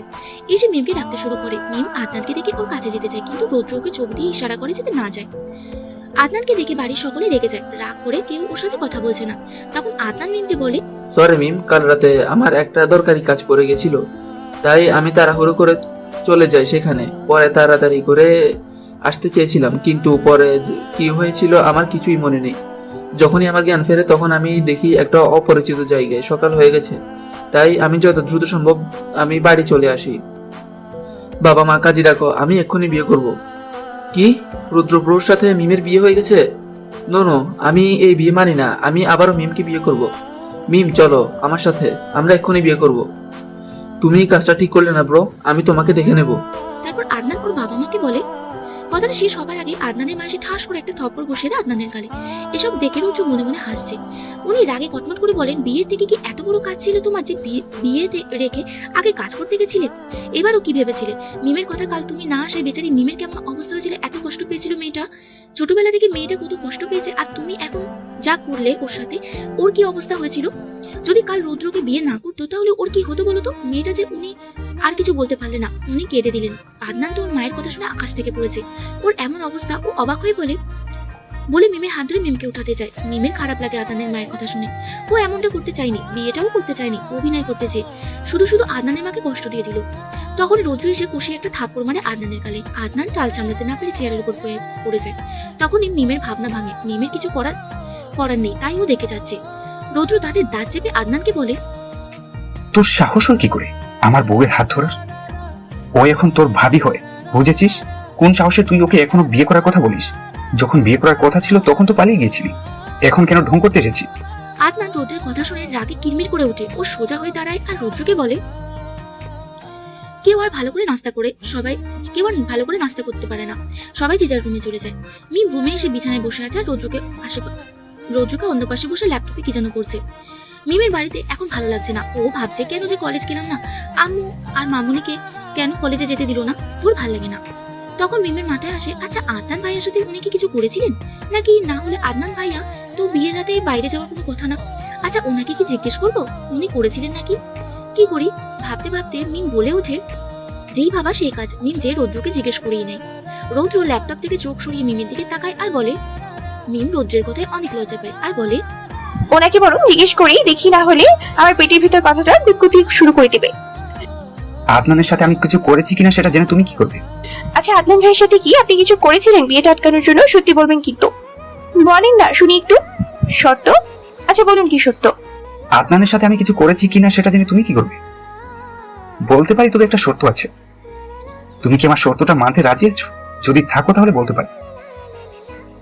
আমাকে একটা চুমু দিতে হবে, তাহলে আমি তোমাকে সব বলবো। কি? এটা তাহলে আপনার শর্ত? অন্য কোনো শর্ত দেওয়া যায় না? অন্য কোনো শর্ত দেওয়া যায় না? এটাই সত্য। এখন বলো শর্ত মানতে রাজি আছো কিনা? না, অন্য কোনো শর্ত নাই। এই শর্ত মানতে পারলে তোমার সব প্রশ্নের উত্তর আমি দেবো। এখন বলো শর্ত কি মানতে রাজি, নাকি আর প্রশ্নের উত্তর লাগবে না? তাহলে শর্ত মানে চুমুটা দিয়ে দাও। কি হলো, কি ভাবছো? দিবা নাকি দিবা না? না দিলে আমি গেলাম, আমার অনেক কাজ আছে। অন্য কোনো শর্ত দেওয়া যায় না? না না, প্রশ্নের উত্তর লাগবে। এইবারের যে লজ্জা শরম নাই সেটা তো আগে জানতাম না। আগে তো কত ভালো ছিল, এমন কথা বলতো না। বিয়ে হতে না হতেই আসল চেহারা দেখিয়ে দিচ্ছেন। হ্যাঁ কেন চোখ কেন বন্ধ করতে হবে? দিচ্ছি, চোখ বন্ধ করুন আগে। জানি না, আমার লজ্জা লাগে তাই চোখ বন্ধ করতে হবে। কি লুচু বেড়া রে বাবা! বললাম চোখ বন্ধ করলে দেবো, কিন্তু লুচু বেড়া তো আমার কথা শুনছেই না, বলতেছে চোখ খোলা রাখা অবস্থায় দিতে। আমার যে লজ্জা সেটা উনি বুঝেন না নাকি? ধুর, নাকি নিজের মতো সবাইকে লুচু মনে করে? আরে লজ্জা কিসে, আমরাই তো, তাই না? আমার বরং চোখ খোলাই থাক, তুমি চুমুটা দিয়ে দাও। দিচ্ছি, আগে চোখ বন্ধ করেন আপনি। কি হলো, কি ভাবছো? দিবা নাকি চলে যাবো? ঠিক আছে, যেহেতু প্রথমবার তাই মেনে নিলাম। পরের বার থেকে কিন্তু চোখ খুলেই রাখবো, সেভাবেই দিতে হবে। মিম রৌদ্রের কথায় অনেক লজ্জা পায় আর বলে। মিম আবারও লজ্জা পায় রৌদ্রের কথায় আর মনে মনে বলে। মিম লজ্জা মুখ নিয়ে নিচের দিকে তাকিয়ে বলে। মিম মনে মনে ভাবে, বলে রৌদ্র চোখ বন্ধ করে। তখনই মিম রৌদ্রের কপালে একটা চুমু দেয় আর লজ্জার সাথে সাথে চোখ বন্ধ করে নেয়। রৌদ্র চোখ খুলে মিমের লজ্জা মিশ্রিত মুখের দিকে তাকায়। এই মুহূর্তে রৌদ্রের ইচ্ছে করছে মিমের লজ্জা মিশ্রিত মুখের দিকে তাকিয়ে সারা জীবন কাটিয়ে দিতে। রৌদ্র এক দৃষ্টিতে তাকিয়ে থাকে মিমের দিকে। কিছুক্ষণ পর মিম চোখ মেলে, তাকায় সামনে, তাকিয়ে দেখে রৌদ্র এক দৃষ্টিতে তাকিয়ে আছে ওর দিকে। এতে মিম আরো লজ্জা পায়। কিছুক্ষণ পর মিম হালকা গলা ঝাঁকি দিয়ে তখনই রৌদ্রের ধ্যান ভাঙে। তারপর মিম বলে, এবার বলুন আপনি আদনান ভাইয়ার সাথে কি করেছিলেন? আচ্ছা বলছি, শোনো তাহলে। আমি বাড়ি ছেড়ে চলে যাওয়ার পর তোমার বিয়ে যখনই আদনানের সাথে ঠিক হয়, তখন আম্মু আমাকে ফোন করে জানায় তোমার বিয়ে ঠিক হয়ে গেছে আদনানের সাথে। আমি যেন তাড়াতাড়ি বাড়িতে চলে আসি। তোমার বিয়ে ঠিক হয়েছে কথাটা শুনে আমার মাথায় যেন আকাশ ভেঙে পড়ে। আমি একদিন হলো না বাড়ি ছাড়লাম, তার মধ্যে কিনা তোমার বিয়েও ঠিক হয়ে গেছে। এটা ভাবতেই রাগে আমার গা জ্বলে উঠে। আমি কি করবো না করবো কিছুই বুঝতে পারছিলাম না। কিছুক্ষণ পর আমি বুঝতে পারি আমি বাড়ি থেকে চলে যাওয়া আর আমাদের ঝগড়ার সুযোগটা কাজে লাগিয়ে আদনান তোমাকে বিয়ে করতে যাচ্ছে। কারণ ও জানে আমি থাকা সত্ত্বেও কখনো তোমাকে পাবে না। এগুলো ভেবে আমি আমার রাগ কন্ট্রোল করতে পারছিলাম না। শুধু মনে হচ্ছিল ও যদি তোমাকে কেড়ে নেয় তাহলে আমার কি হবে। তাই আমিও প্ল্যান করি কিভাবে ওর থেকে তোমাকে বাঁচানো যায়। কি করলে সাপও মরবে, লাঠিও ভাঙবে না। যেই ভাবা সেই কাজ। আমি জানতাম আদনানের একটা জিএফ ছিল, ও যখন বাইরে ছিল তখন, কিন্তু দেশে আসার আগে ওদের ব্রেকআপ হয়ে যায়। তাই আমি ওই মেয়েটার নাম্বারটা অনেক কষ্টে ম্যানেজ করি। তারপর ওকে বলি তোমার বয়ফ্রেন্ড অন্য কাউকে বিয়ে করে নিচ্ছে, পারলে আটকাও। আর আমরা দুজন প্ল্যান করি বাকি কাজটা ওই মেয়েটাকেই করেছে। মেয়েটা কি করেছে সেটা বলুন। কি যে বলেন না, একটু চুমো তো দিলাম, আর একটা কেন দেবো? আর দিতে পারবো না, আপনি এমনি বলে দেন না প্লিজ। যতক্ষণ না বাকিগুলো কথা না শুনি তাহলে তো রাতে আমার ঘুমটাই আসবে না। তার থেকে বরং দুইটা চুমোই দিয়ে দিই। ধুর, আমি তো আর কোনো পরপুরুষকে চুমো দিচ্ছি না, আমার স্বামীকেই তো দিচ্ছি। পাপ তো হবে না, দিয়েই দিই। আর আমরা দুজন প্ল্যান করি বাকি কাজটা ওই মেয়েটাই করেছে। বলতে পারি যদি আর একটা চুমু দাও তাহলে। আমার আরো দুইটা চুমু লাগবে, যদি দাও তাহলে বাকিটা বলবো, না হলে বলবো না। এখন ভেবে দেখো কি করবে। না না না, তা তো হবে না। আমার বিবাহিতা বউয়ের কাছ থেকেও শর্ত দিয়ে চুমু নিতে হচ্ছে, সেটা আমি মানতে পারছিলাম না। তারপরও অনেক কষ্টে মেনে নিয়েছি। এখন বারবার যদি শর্ত দিয়ে চুমু নিতে হয় সেটা তো আমি মানতে পারবো না, কিন্তু এটা লাস্ট বার শর্তের চুমু বলে মেনে নিচ্ছি। এখন দেখো তুমি কি করবে, চুমু দিয়ে বাকি কথাগুলো শুনবে নাকি শুনবে না? কি হলো, কি ভাবছো, দিবে নাকি? ঠিক আছে দিচ্ছি, আবার চোখ বন্ধ করুন। চোখ বন্ধ করতে বলছি তো করুন না। উফ, বলুন বলুন, আমি আবার কেন চোখ বন্ধ করতে হবে? ঠিক আছে করছি। এ তো লজ্জা পেতে হবে নাকি? এখন বরং লজ্জা সাইডে রেখে বাকি কথাগুলো শুনে নাও, না হলে পরে কিন্তু বলবো না। তারপর ওই মেয়েটা আদনানকে ফোন করে বলেছে ওর সাথে দেখা করার জন্য, না হলে ওই মেয়ে বাড়িতে যেয়ে সবাইকে জানিয়ে দেবে যে ওর সাথে আদনানের রিলেশন ছিল। এই কথা শুনে আদনান অনেক ভয় পেয়ে যায়, কারণ যদি ওই মেয়েটা বাড়িতে এসে সব বলে দেয় তাহলে ও তোমাকে পাবে না। তাই ওর সাথে সাথে চলে যায় ওই মেয়ের কাছে, ওকে বুঝিয়ে বলতে যেন ও এমন না করে। কিন্তু ওখানে যে ওই মেয়ের সাথে দেখা করার পর মেয়েটা কথা বলতে বলতে আদনানকে ড্রিঙ্কস করায় আর ড্রিঙ্কসের সাথে ঘুমের ঔষধ মিশিয়ে দেয়। এটা আমাদের প্ল্যান ছিল। তারপর ড্রিঙ্কস করে আদনান সেখানেই ঘুমিয়ে পড়ে, আর আমি চলে যাই বাড়িতে। আর আদনান না আসায় সবাই অনেক টেনশন করছিল, কিন্তু আমি এসে ওদের বুঝাই আদনান পালিত হয়ে গেছে। আর সবাই সেটা বিশ্বাস করে নেয়, আদনান পালিয়ে গেছে। এখন তোমার কি হবে ভেবে সবাই আমার সাথে তোমার বিয়ে দিতে। আমি আগে থেকে জানতাম সবাই এটাই করবে, তাই আমি এই প্ল্যানটা করেছি। কি সাংঘাতিক আপনি এটা করেছেন, আপনি তো অনেক চালাক দেখছি। একটু চালাক না হলে কি চলে? যদি চালাক না হতাম তাহলে যে আমার ভালোবাসার মানুষটাকে হারাতে হতো, তাই না? আর চালাক হওয়ার জন্য তো তোমাকে পেয়েই গেলাম বেবি।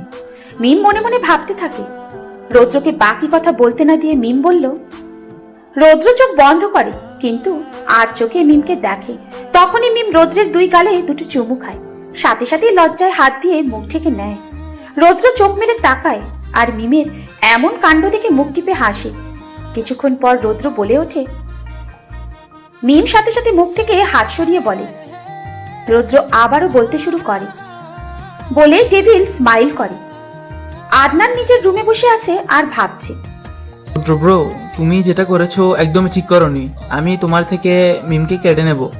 আচ্ছা তিশা, কাল কেন হঠাৎ করেই বা আমাকে ফোন করলো? আর ও কিভাবে জানলো কাল আমার বিয়ে? ওর সাথে তো আমার অনেক আগে ব্রেকআপ হয়ে গিয়েছিল, তাহলে ও কেন আবার হঠাৎ করে ফিরে আসতে চাইলো? আমি শিওর ওইটা তুমিই করেছো রুদ্র। আমি তো তোমাকে দেখে নেব। বলেই জুড়ে টেবিলে ঘুষি মারে। এভাবে কেটে যায় অনেক দিন। মিমের পরীক্ষাও শেষ, এখন ভার্সিটিতে ভর্তি হবার প্রস্তুতি নিচ্ছে। পড়তে পড়তে জীবনটা তেনা তেনা হয়ে যাচ্ছে বেচারি। আর অন্যদিকে তো আছেই ওর ডেভিল টিচার হাজবেন্ড, যে এক মুহূর্ত বসে থাকার সময়ও দিচ্ছে না বেচারিকে। কোথায় ভেবেছিল এইচএসসি পাশ করে লেখাপড়া বাদ দিয়ে সুন্দর মতো সংসার করবে, তার হলো না রৌদ্রের জন্য। শেষমেশ মিম অনার্সে ভর্তি হয় ইংলিশ সাবজেক্ট নিয়ে। কোথায়ও ভেবেছিল সহজ যে কোনো একটা সাবজেক্ট নিয়ে শুধু নামেই পড়বে, তার হলো কই। রৌদ্র কি আর তা হতে দেয়? রৌদ্র বলে দিয়েছে ইংলিশ নিয়েই ওকে পড়তে। হে ভাগ্য, ওরও সায় দেয়নি। ইংলিশ সাবজেক্টে চান্স পেয়ে যায়, সাথে সাথেই বেচারির মনটা ভেঙে টুকরো টুকরো হয়ে যায়। আজ মিমদের নবীন বরণ অনুষ্ঠান। মিম আর অনু দুজনেই শাড়ি পরে এসেছে। যদিও মিম শাড়ি পরতে চায়নি, কিন্তু অনুর জোড়াজুড়িতে শাড়ি পরে আসতে হয়েছে। আবার মনে মনে ভয়ও পাচ্ছে রৌদ্রকে নিয়ে। রৌদ্র বলেছে শুধু ওর সামনেই শাড়ি পরতে পারবে, আর বাহিরে কখনো যেন মিম শাড়ি পরে বের না হয়। কিন্তু তারপরও মিম শাড়ি পরে চলে এসেছে রৌদ্রকে না জানিয়ে। অনুর সাথে রৌদ্রের আগে বের হয়ে এসেছে, তাই মিম রৌদ্রকে নিয়ে ভয়ে ভয়ে আছে। রৌদ্র কলেজে এসে মিমকে খুঁজেছে, কিন্তু খুঁজে পাচ্ছে না। পাবেই বা কি করে? মিম তো প্ল্যান করেছে ওর থেকে লুকিয়ে থাকবে, রৌদ্রের সামনে আসবেই না। রৌদ্র মিমকে খুঁজে না পেয়ে মিমকে কল করে, কিন্তু মিম কল ধরছে না। রৌদ্র এমনিতেই রেগে আছে মিমের ওপর, কারণ ও রৌদ্রকে না বলে একা একা কলেজে চলে এসেছে। তার উপর আবার মিম ওর কল ধরছে না, এতে রৌদ্রের রাগ আরো দ্বিগুণ বেড়ে যায়। অন্যদিকে রৌদ্রের কল দেখে মিম বুঝে যায় রৌদ্র কলেজে এসে পড়েছে আর মিমকে খুঁজছে, তাই ওর ভয় আরো বেড়ে যায়। এখন রৌদ্র যদি ওকে শাড়ি পরা দেখে নেয় তাহলে রেগে যাবে, সেটা মিম ভালো করেই জানে। তাই ও ভাবে এখনো কি করবে। ভাবতে ভাবতেই হঠাৎ ওর মাথায় আসে, এখন আমি বাড়িতেই বরং চলে যাই, এখানে ভালো লাগছে না। আর ভয় নিয়ে কতক্ষণই বা ওনার থেকে লুকিয়ে থাকবো? ওনার সামনে একবার না একবার তো করতেই হবে, আর উনিও বসে থাকবে নাকি? সেই আমাকে খুঁজে বের করবেন। তার থেকে ভালো উনি দেখার আগে আমি বাসায় চলে যাই, সেটাই ভালো হবে। আমি বাসায় চলে যাচ্ছি, উনি যদি আমাকে শাড়ি পরা দেখেন তাহলে আর রক্ষে নেই আমার। তাই উনি দেখার আগে আমি বাড়ি চলে যাচ্ছি, তুই থাক। যেই ভাবা সেই কাজ। মিম অনুকে বলে, বলেই মিম দৌড়ে চলে যায় অনুকে কিছু বলতে না দিয়ে। কিন্তু অনুর টেনশন হয় মিমকে নিয়ে।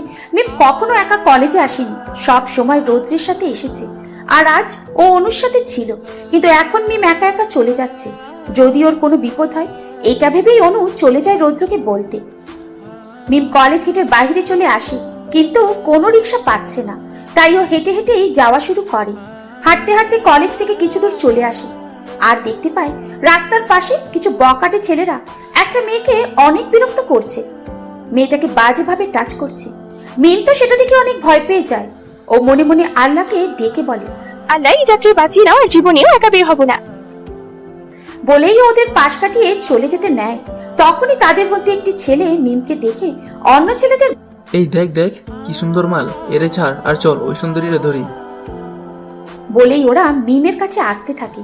মিম ওদের আসতে দেখে ভয়ে যে পথে এসেছিল সেদিকেই দৌড় দেয়। অনু রৌদ্রকে খুঁজতে থাকে। কিছুক্ষণ পর রৌদ্রকে পেয়েও যায়। অনু রৌদ্রের সামনে যেয়ে রৌদ্রকে বলে দেয় মিম একা একা বেরিয়ে গেছে। স্যার, যদি ওর কোনো বিপদ হয় আপনি যান মিমের কাছে। রৌদ্র আর এক মুহূর্ত দেরি না করে বেরিয়ে যায়। ও মিমকে নিয়ে অনেক টেনশন হচ্ছে। মিম একা একা কখনো এইভাবে যায়নি, কিন্তু আজ ও একা চলে গেছে। রাগে টেনশনে যেন রৌদ্রের মাথা ফেটে যাচ্ছে। রৌদ্র গেটের সামনে এসে দারোয়ানকে জিজ্ঞাসা করে মিমের কথা। দারোয়ানও বলে দেয় মিম রিক্সা না পেয়ে হেঁটে হেঁটে চলে গেছে, এতক্ষণে হয়তো বেশি দূরে যেতে পারেনি। রৌদ্র আর দেরি না করে সেদিকেই দৌড় দেয়। মিম দৌড়াতে দৌড়াতে হঠাৎ কারোর সাথে ওর ধাক্কা লাগে। ও পড়ে যেতে নেয়, কিন্তু সেই মুহূর্তে অপর প্রান্তের মানুষটি ওকে ধরে বুকে জড়িয়ে নেয়। কিছুক্ষণ পর মিম চোখ তুলে ওপরে তাকায় আর দেখতে পায় রৌদ্রর সামনে ওকে জড়িয়ে ধরে আছে। রৌদ্রকে দেখে তো অনেক ভয় পেয়ে যায় আর ভাবতে থাকে রৌদ্র এখানে কি করছে। ওর তো এখন এখানে থাকার কথা না, তাহলে ও এখানে কি করছে? ভয় তো মিমের গলা শুকিয়ে যাচ্ছে। একদিকে ওই বকাটে ছেলেরা, অন্যদিকে রৌদ্র। এখন কি হবে? ও কি করবে রৌদ্র যদি ওকে বকা দেয়? না, ও আর ভাবতে পারছে না। ভয়েও কান্না করে দেয়। মিমের আচমকা এমন কান্না করাতে রৌদ্র ভেবাচাকা খেয়ে যায়। ও বুঝতে পারছে না মিম কান্না করছে কেন। তখনই পেছন থেকে একটি ছেলে বলে ওঠে, কিরে, এই সিমটি তো দেখছি দৌড়ে দৌড়ে নাগরের কাছে চলে আইছে। কোনো ব্যাপার না, আমরা না হয় নতুন নাগর হয়ে যাবো। আমাকে থাপ্পড় মারলি, দেখ আমি তোর কি অবস্থা করি। এই, ওর সাথে তো আমরা পেরে উঠবো না, চল এই সুন্দরীরে লইয়া এখান থেকে পালাই। বলেই একটা ছেলে এগিয়ে যায় মিমদের দিকে। যখনই ও মিমের হাতটা ধরতে যাবে রৌদ্র ওই ছেলেকে কষিয়ে একটা থাপ্পড় মারে। তখন তো ছেলেটার রাগ উঠে যায় বলেই রৌদ্রকে মারতে আসে। রৌদ্র মিমকে এক পাশে সরিয়ে দিয়ে ওই ছেলেকে একটা ঘুষি মারে। তখন অন্য ছেলেরা এগিয়ে আসে। রৌদ্র এক এক করে সবাইকে মারতে থাকে। এভাবে অনেকক্ষণ মারামারি চলতে থাকে, কিন্তু একটা ছেলে বলেই ও যায় মিমের কাছে। মিমকে যখনই ধরতে যাবে রৌদ্র এসে ওকে পেটায় আর বলে, তুই আমার বউ নিয়ে পালাবি না? তোর এত শোক, আমি আজ তোর সব বের করে দেবো। ওরা ছুরি নিয়ে এসেছে, আপনি এখান থেকেই চলে আসুন। বলেই বেদম পেটায় ওই ছেলেদের আর সব রাগ মেটায় ওদের ওপর। ওই ছেলেগুলো রৌদ্রের সাথে পেরে উঠছিল না। তখন একটি ছেলে ছুরি বের করে ছুরি দেখে মিম অনেক ভয় পেয়ে যায় আর চিল্লিয়ে রৌদ্রকে বলে। বলতে না বলতেই একটি ছেলে ছুরিটা নিয়ে এসে রৌদ্রের পিঠে ঢুকিয়ে দেয় আর অনেক রক্ত বের হয়। এটা দেখে মিম জোরে চেঁচিয়ে ওঠে। তখন অন্য ছেলেগুলো রক্ত দেখে ভয় পেয়ে যায় আর বলে, এই চল এখান থেকে, না হলে ঝামেলায় পড়তে হবে। তাই ওরা সবাই দৌড়ে চলে যায়। মিম দৌড়ে রৌদ্রের কাছে যায় আর কান্না করতে করতে বলে পিঠে ফু দিতে থাকে। রৌদ্র মিমের এমন পাগলামি দেখে বলে, শান্ত হন, আমার কিচ্ছু হয়নি। আপনার কিছু হবে না, আমি আপনার কিছু হতে দেবো না। আপনি কিছু হলে আমার কি হবে? দেখি আপনি বেশি ব্যথা পেয়েছেন। কোথায় ব্যথা পেয়েছেন? পিঠে ব্যথা পেয়েছেন? কিছু হয়নি মানে? আপনার পিঠে ছুরি ঢুকিয়ে দিয়েছেন, আপনি বলছেন কিছু হয়নি? মিম রৌদ্রকে বলেই মিম কান্না করতে থাকে। কিছুক্ষণ পর আস্তে আস্তে রৌদ্র অজ্ঞান হয়ে যায়। মিম কি করবে ভেবে পাচ্ছে না। তারপর ও অনুর কাছে কল দেয়। অনু কলেজ থেকে আরো স্যারদের নিয়ে চলে আসে। পরে সবাই মিলে রৌদ্রকে হসপিটালে নিয়ে যায়। মিম বাড়িতে কল করে জানায় রৌদ্রের বাবার কাছে। কিছুক্ষণ পর উনিও সবাইকে নিয়ে চলে আসেন। মিম এখনো কান্না করে যাচ্ছে। রৌদ্রের মা আর মিমের মা ওকে সামলাচ্ছেন। রৌদ্রকে ড্রেসিং করে ব্যান্ডেজ করে দেওয়া হয়। অতিরিক্ত ব্লিডিং হওয়ায় অজ্ঞান হয়ে গেছিল। ডাক্তার বলেছে ভয়ের কিছু নেই। তারপরও মিম কান্না করছে আর নিজেকে দোষারোপ করে যাচ্ছে যে ওর কারণে রৌদ্রের এমন অবস্থা হয়েছে। রৌদ্রের মা ওকে বুঝিয়ে পারছে না যে এখানেই ওর কোনো দোষ ছিল না, কিন্তু মিম এই কথাটা কোনোভাবেই মানতে চাইছে না, কান্না করেই যাচ্ছে। রৌদ্র মিমকে ডেকে পাঠায় নিজের কেবিনে। মিম যায় রৌদ্রের কেবিনে, যে রৌদ্রের সামনে বসে, কিন্তু হঠাৎ করে রৌদ্রকে জড়িয়ে ধরে কান্না করে দেয়। রৌদ্র মিমকে বলে, কিভাবে শান্ত হব বলুন?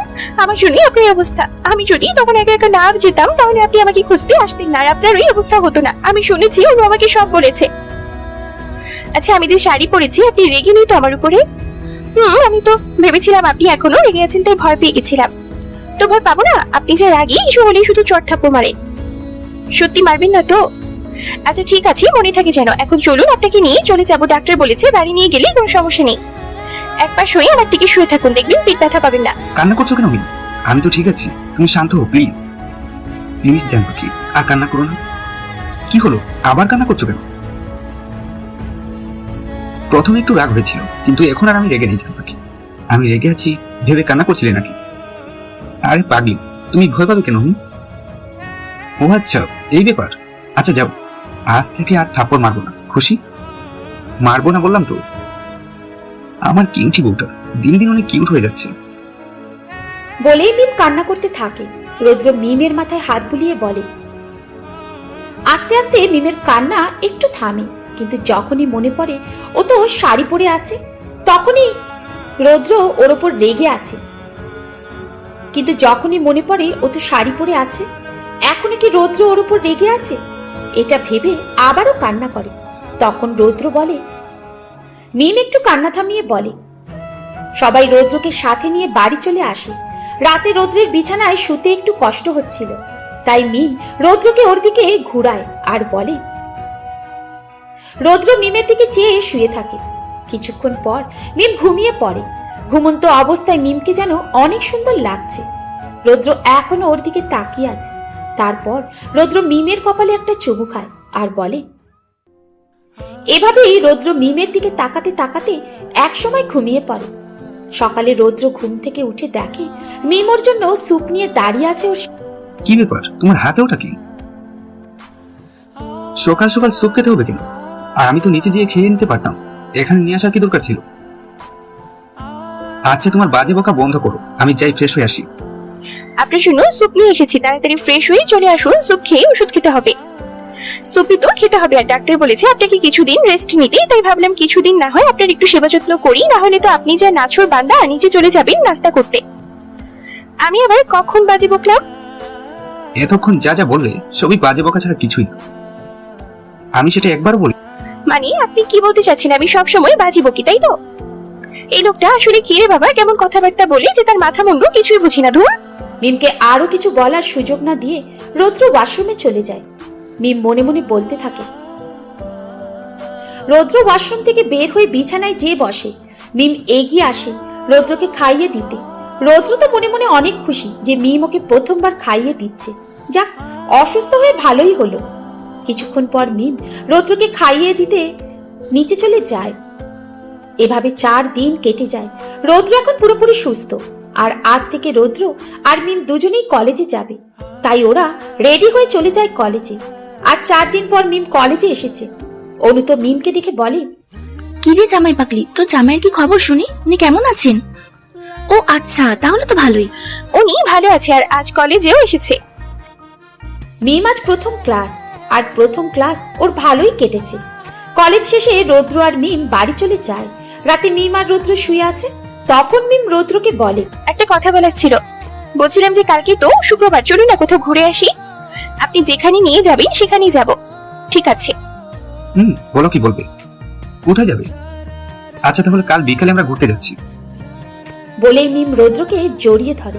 রৌদ্রকে একটা চুমু খায়। তারপর লজ্জা পেয়ে অন্যদিকে শুয়ে থাকে। রৌদ্র তো অনেক খুশি, মিম আজ নিজ থেকে ওকে চুমু দিয়েছে। পরের দিন বিকেলে রৌদ্র আর মিম ঘুরতে বের হয়। রৌদ্র মিমকে নিয়ে একটা রেস্টুরেন্টে যায়, যেখানে অনেক মানুষজন বসে আছে। কিন্তু মিমের এখানে একদমই ভালো লাগছে না। বাইরে যাব, এখানে অনেক মানুষ, তাই আমার ভালো লাগছে না, কেমন দম বন্ধ লাগছে। চলুন না এখান থেকে। যে যা ভাবি ভাবুক, আমি এখানে আর থাকতে পারছি না। কেন? আর কেন ভালো লাগছে না তোমার? এখানে কি সমস্যা? আচ্ছা এসেছি যখন তাহলে কিছু খেয়ে যাই, না হলে সবাই কি ভাববে? বলেই মিম উঠে চলে যায়। রৌদ্র মিমকে ডাকতে ডাকতে পিছু পিছু চলে যায়। রেস্টুরেন্ট থেকে বের হয়ে মিম রেস্টুরেন্টের সামনে এসে দাঁড়ায়। তখন রৌদ্র মিমকে বলে, এভাবে চলে এলে কেন রেস্টুরেন্ট থেকে? আচ্ছা ঠিক আছে, এখন কোথায় যাবে বলো? তো কি করবো, ওখানে বসে থাকবো নাকি আজব? আমি আপনাকে কতবার বললাম বাইরে কোথাও খোলামেলা জায়গায় বসবো, কিন্তু আপনি তো আমার কোনো কথাই শুনছিলেন না, তাই চলে এলাম। আমি ফুচকা খাবো, এখন বলুন ফুচকা কোন জায়গাতে পাওয়া যায়, সেখানেই আমাকে নিয়ে চলুন। পেট খারাপ হবে কেন? আমি ফুচকা খাবো, আমাকে ফুচকা কিনে দিন। আপনি আমাকে ফুচকা কিনে দেবেন নাকি দেবেন না সেটা বলুন। না, এসব বাজে খাবার আমি তোমাকে কিনে দিব না। তার থেকে রেস্টুরেন্টে চলো, ওখানে ভালো খাবার আছে। না, তোমাকে ফুচকা কিনে দেবো না, তুমি রেস্টুরেন্টের ভেতরে চলো। আপনি আমাকে ফুচকা কিনে না দিলে আমি কিন্তু কান্না করে দিব। সত্যি আমাকে ফুচকা কিনে দেবেন না? এই, তুমি কান্না করছো কেন? তুমি কি বাচ্চা নাকি? আচ্ছা বাবা, ঠিক আছে, আসো, ফুচকা কিনে দিচ্ছি। তার রাস্তা থেকে উঠো আর কান্না করা বন্ধ করো, না হলে মানুষজন কি ভাববে। দেবো, এবার উঠো। বলেই মিম রাস্তায় বসে কান্না করে দেয়। মিম রৌদ্রের কথার কোনো উত্তর দিল না। কান্নার বেগ আরো বাড়ল। তখন রৌদ্র বলে, মিম রাস্তা থেকে উঠে দাঁড়ায় আর জামার ধুলোবালিগুলো ছেড়ে নেয়। তারপর রৌদ্র মিমকে নিয়ে একটা ফুচকার দোকানে যায় আর ফুচকা কিনে দেয়। ফুচকা দেখে তো মিম অনেক খুশি, তাই আর দেরি না করে তাড়াতাড়ি খেতে থাকে। রৌদ্র শুধু মিমের খাওয়া দেখে যাচ্ছে আর ভাবছে, একটা মেয়ে এত ফুচকা পাগল হয় কি করে, ও ভেবে পায় না। ফুচকা খাওয়ার শেষে রৌদ্র মিমকে নিয়ে একটা সুন্দর জায়গায় ঘুরতে যায়। ঘোরাঘুরি করে বাসায় ফিরতে ফিরতে রাত হয়ে যায়। এভাবেই কেটে যায় আরো কিছু দিন। মিমদের কলেজ জয়েন করে রৌদ্রের ফ্রেন্ড নীলা। কলেজ শেষে রৌদ্রের সাথে নীলা বাড়ি ফেরে। নীলা এখানে নতুন, নীলার বাড়ি গ্রামে। ও ঢাকায় ওর মামার বাসায় থেকে পড়াশোনা করেছিল, কিন্তু এখনো রৌদ্রদের কলেজে চাকরি পায়। ওর মামার বাসা থেকে কলেজ অনেক দূরে হওয়ায় ও নতুন বাসা খুঁজছিল, কিন্তু বাসা পাচ্ছিল না। তাই রৌদ্র নীলাকে ওদের বাসায় থাকতে বলে, যতদিন না বাসা খুঁজে পায়। তাই আজ থেকে নীলা রৌদ্রদের বাসায় থাকবে। এভাবেই কেটে যায় আরো কিছু দিন। রৌদ্র নীলার সাথে অনেক ফ্রেন্ডলি কথা বলে, যেহেতু ওরা ফ্রেন্ড। যখন সময় পায় তখনই নীলার সাথে গল্প করতে চলে যায়। নীলাও যখন ফ্রি থাকে তখনও চলে আসে রৌদ্রের রুমে। রৌদ্রের সাথে গল্প করতে কলেজের বন্ধু বলে কথা, কিন্তু এগুলো দেখে মিমের কেমন যেন নীলাকে সহ্য হচ্ছিল না। কেমন যেন হিংসে হচ্ছিল নীলাকে। নীলা কেন রৌদ্রের সাথে এত ক্লোজ হবে? যখন তখন কেন ওদের রুমে চলে আসবে? রৌদ্রের সাথে কেন এত গা ঘাসাঘাসি করবে? মিম এসব মেনে নিতে পারছিল না। আবার রৌদ্র বা নীলা কাউকে কিছু বলতেও পারছিল না। এই বিষয়টা আদনানও কিছুদিন ধরে খেয়াল করেছে যে মিম ওদের একসাথে সহ্য করতে পারছে না। তাই আদনান মনে মনে ভাবে, এবার সময় এসে গেছে রৌদ্রের থেকে মিমকে কেড়ে নেওয়ার। যদি কেড়ে নিতে নাও পারি, তবে ওদের তো আলাদা করতে পারবো। তাই ও মনে মনে প্ল্যান করে রৌদ্র আর মিমকে আলাদা করার। তাই যেই ভাবা সেই কাজ। আদনান মিমের কাছে যায় আর মিমকে বলে, সেদিনের জন্য সরি মিম, তুই কিছু মনে রাখিস না। আমি কিছু মনে রাখিনি ভাইয়া, আপনার সরি বলতে হবে না। মিম, তোকে আমার কিছু বলার ছিল, বলবো কি? জি ভাইয়া বলুন, কি বলবেন? অনুমতি নিতে হয় নাকি? আসলে মিম, আমার মনে হয় নীলা মেয়েটা ভালো না, ওর উদ্দেশ্য ভালো না। দেখিস না ও কেমন রুদ্রের সাথে লেগে থাকে। আমার মনে হয় ও রুদ্রকে ভালোবাসে, আর রুদ্র মনে হয় নীলাকে ভালোবাসে। তাই রুদ্র বারবার নীলার কাছে যায়। কবে না ও রুদ্রকে তোর থেকে কেড়ে নেয়, আর রুদ্র কেমন নীলাকে তোর থেকে বেশি গুরুত্ব দিচ্ছে। এখন কবে না কবে রুদ্র তোকে ছেড়ে নীলার হয়ে যায়। চুপ করুন আপনি, যা মুখে আসছে তাই বলে যাচ্ছে। উনি কেন নীলা ম্যামকে ভালোবাসতে যাবেন? নীলা ম্যাম ওনার ফ্রেন্ড হয়, তাই উনি নীলা ম্যামের সাথে কথা বলে। আর আমি ওনার বউ, উনি শুধু আমাকে ভালোবাসেন, বুঝলেন? তাই নেক্সট টাইম থেকে এমন বাজে কথা কখনোই। মিম বলে, এভাবেই আদনান মিমের সাথে আরো কিছুক্ষণ মিষ্টি মিষ্টি কথা বলে তারপর বলতে থাকে। মিম আদনানের কথা শুনে রেগে যায় আর রেগে রৌদ্রকে বলেই মিম চলে যায়। রুমে এসে মিম ভাবতে থাকে, যদি আদনান ভাইয়ের কথা সত্যি হয়। আবারও নিজেই নিজেকে বলে, উনি কখনো নীলা ম্যামকে ভালোবাসতে পারেন নাকি? ধুর, আমি সব কি ভাবছি? উনি তো শুধু আমাকে ভালোবাসি, শুধু আমাকে। 2 দিন পর বিকেলে রৌদ্র আর নীলা কফি খেতে খেতে ছাদে গল্প করছিল, কিন্তু হঠাৎ নীলার চোখে কি যেন পড়ে যায়। সাথে সাথেই নীলা আউচ বলে চোখে হাত দেয়। রৌদ্র নীলাকে জিজ্ঞাসা করে, কি হয়েছে নীলা? আমার চোখে কি যেন পড়ে গেছে রুদ্র, দেখ না কি হচ্ছে এখানে। রৌদ্র এগিয়ে যায় নীলার কাছে আর নীলার চোখে ফু দিতে থাকে। তখনই মিম ছাদে আসে কাপড় নিতে, আর এসে দেখে রৌদ্র নীলার সাথে ওইভাবে। ও ভেবে নেয় রৌদ্র নীলাকে কিস করছে, তাই ও জোরে চেঁচিয়ে বলে, সাথে সাথেই রৌদ্র নীলার থেকে দূরে সরে আসে। তখন মিম বলে, ছি, এসব নষ্টামি চলছে এখন, তাই না? সেজন্যই তো এই মেয়েকে এনে রেখেছেন বাড়ি। বলেই মিম কান্না করতে করতে নিচে চলে যায়। রৌদ্র মিমের পিছু পিছু যেতে থাকে। আদনান এতক্ষণ লুকিয়ে লুকিয়ে দেখছিল ওদের কাহিনী আর মজা নিচ্ছিল, আর মনে মনে বলতে থাকে, বাহ, আমার তো কিছুই করা লাগলো না, আমি এমনি এমনি সব হয়ে গেল। বলেই হাসতে থাকে। মিম নিজের রুমে যেয়ে দরজা বন্ধ করে দেয়। রৌদ্র দরজা ধাক্কাতে থাকে, কিন্তু মিম দরজা খোলে না। এভাবেই অনেকক্ষণ দরজা ধাক্কানোর পর মিম যখন দরজা খুলছিল না, তখন রৌদ্র বলে, মিম, এবার কিন্তু বেশি হয়ে যাচ্ছে, দরজা খুলে বলছি, না হলে কিন্তু খুব খারাপ হবে। মিম, তখন আমি নীলার প্লিজ, আমি কিছু শুনতে চাই না। আপনি কিছু বলবেন না, আমি আপনার সাথে কোনো কথা বলতে চাই না। প্লিজ আমাকে একটু একা থাকতে দিন। মিম, আমার কথাটা তো শুনো। মিম, আমার কথাটা তো শুনো। কিছুক্ষণ পর মিম দরজা খুলে দিয়ে গিয়ে বিছানায় শুয়ে পড়ে। তখন রৌদ্র বলে, রৌদ্রকে থামিয়ে মিম বলে। রৌদ্র আর কিছু না বলে রুম থেকে বেরিয়ে যায়। রৌদ্র বেরিয়ে যাবার কিছুক্ষণ পর নীলা আসে মিমের রুমে। এসেই মিমকে বলে, মিম, তোমার সাথে আমার কিছু কথা ছিল। মিম, তুমি আমাকে আর রুদ্রকে ভুল বুঝতেছো। তখন ছাদে আমি আর রুদ্র গল্প করছিলাম, তখন হঠাৎ আমার চোখে কিছু পড়ে যায়, আর আমি রুদ্রকে বলেছিলাম দেখতে যে আমার চোখে কি পড়লো, আর তখন তুমিও চলে এলে। তুমি পেছন থেকে আমাদের দেখছো, তো তাই ভুল বুঝতেছো। এখানে আমার বা রুদ্রের কারোরই কোনো খারাপ উদ্দেশ্য ছিল না। আর এখন এটা বিলিভ করা না করা তোমার বিষয়। তবে সত্যি বলতে রুদ্রের কোনো দোষ নেই, আর তোমার যদি আমাকে নিয়ে কোনো প্রবলেম থাকে তাহলে আমি আজই তোমাদের বাসা ছেড়ে চলে যাচ্ছি। ভালো থেকো। মিম নীলার কথা শুনে কিছু না বলে উল্টো দিক হয়ে শুয়ে থাকে।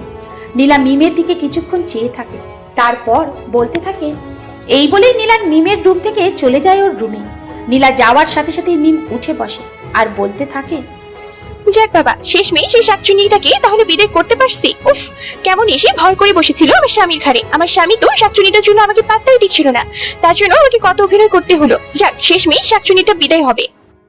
বলেই মনে মনে মিম অনেক খুশি হয়। খুশিতে যেন ওর নাচতে ইচ্ছে করছে। রৌদ্র ড্রয়িং রুমে বসে আছে আর মনে মনে ওর অনেক রাগ হচ্ছে মিমের ওপর। মিম ওর কথাটা শুনতেই চাইল না, শুধু শুধু ভুল বুঝলো।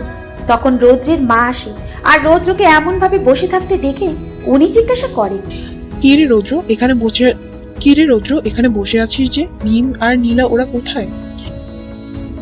মায়ের কথা শুনে রৌদ্রের রাগ আরো বেড়ে যায়। আর রেগে রৌদ্রর মা, ওরা কোথায় আমি কি করে জানবো? আমি কি ওদের পিছু পিছু থাকি নাকি, যে ওরা কোথায় যাচ্ছে কি করছে আমি সবকিছু দেখে বসে আছি? এভাবে বলছিস কেন? সারাদিন তো দেখি নীলার পিছু পিছু থাকিস আর মিম তোদের পিছু পিছু, তাহলে তোর জানার কথা ওরা কোথায়? তোমার যদি ওদের এতই দরকার হয় তো নিজে যেয়ে দেখে আসো না ওরা কোথায় আছে। আমাকে বলছো কেন?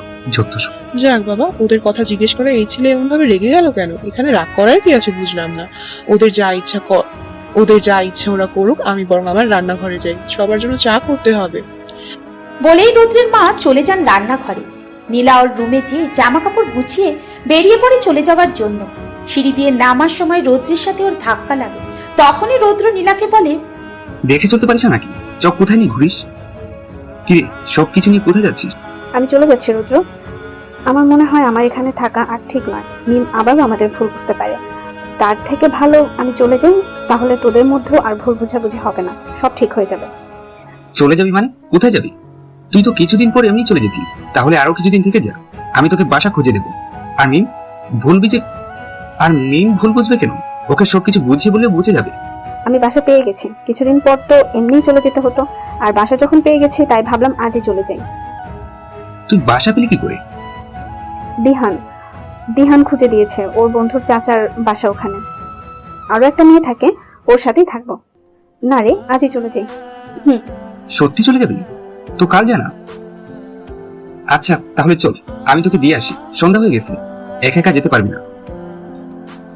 বলেই নীলার দিকে তাকায় আর দেখে নীলা ওর সব ব্যাগপত্র নিয়ে দাঁড়িয়ে আছে। তখন রৌদ্র নীলাকে জিজ্ঞাসা করে।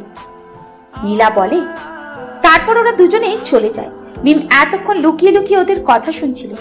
ওরা যাবার পর মিম মনে মনে বলে, কি দরদ দেখো শাকচুনিটার জন্য, যত সব। যাক, শেষমেশ তো বিদায় হলো শাকচুনিটা। আমার অভিনয়টা কাজে লেগেছে, এখন ভালো লাগতেছে। বলেই মিম চলে যায় রান্নাঘরে। রান্নাঘরে যেয়ে দেখে ওর মা আর মামুনি চা নাস্তা বানাচ্ছে সবার জন্য। তাই ও ওর মা আর মামুনিকে বলে, আমি কি তোমাদের হেল্প করবো? বাবা আজকে সূর্য কোন দিক থেকে উঠলো যে আজ নিজে বাবা সূর্য আজকে কোন দিক থেকে উঠলো যে আজ নিজে থেকে আমাদের মেয়ে এসেছে আমাদেরকে হেল্প করতে। সূর্য প্রতিদিন যেদিকে ওঠে সেদিকেই উঠেছে। আর আম্মু, আমি কি তোমাদের কোনো হেল্প করতে পারি না নাকি? কেন পারবি না? অবশ্যই পারিস। কেন পারবি না? অবশ্যই পারিস। কিন্তু মামুনি, আজ তোকে কিছু করতে হবে না। তোদের নাস্তা বানানো প্রায় শেষ। তুই বরং তোর দাদা দাদির পাশে যেয়ে বস, আমরা সবকিছু নিয়ে আসতেছি। ঠিক আছে। তখন মিমের মা বলেন।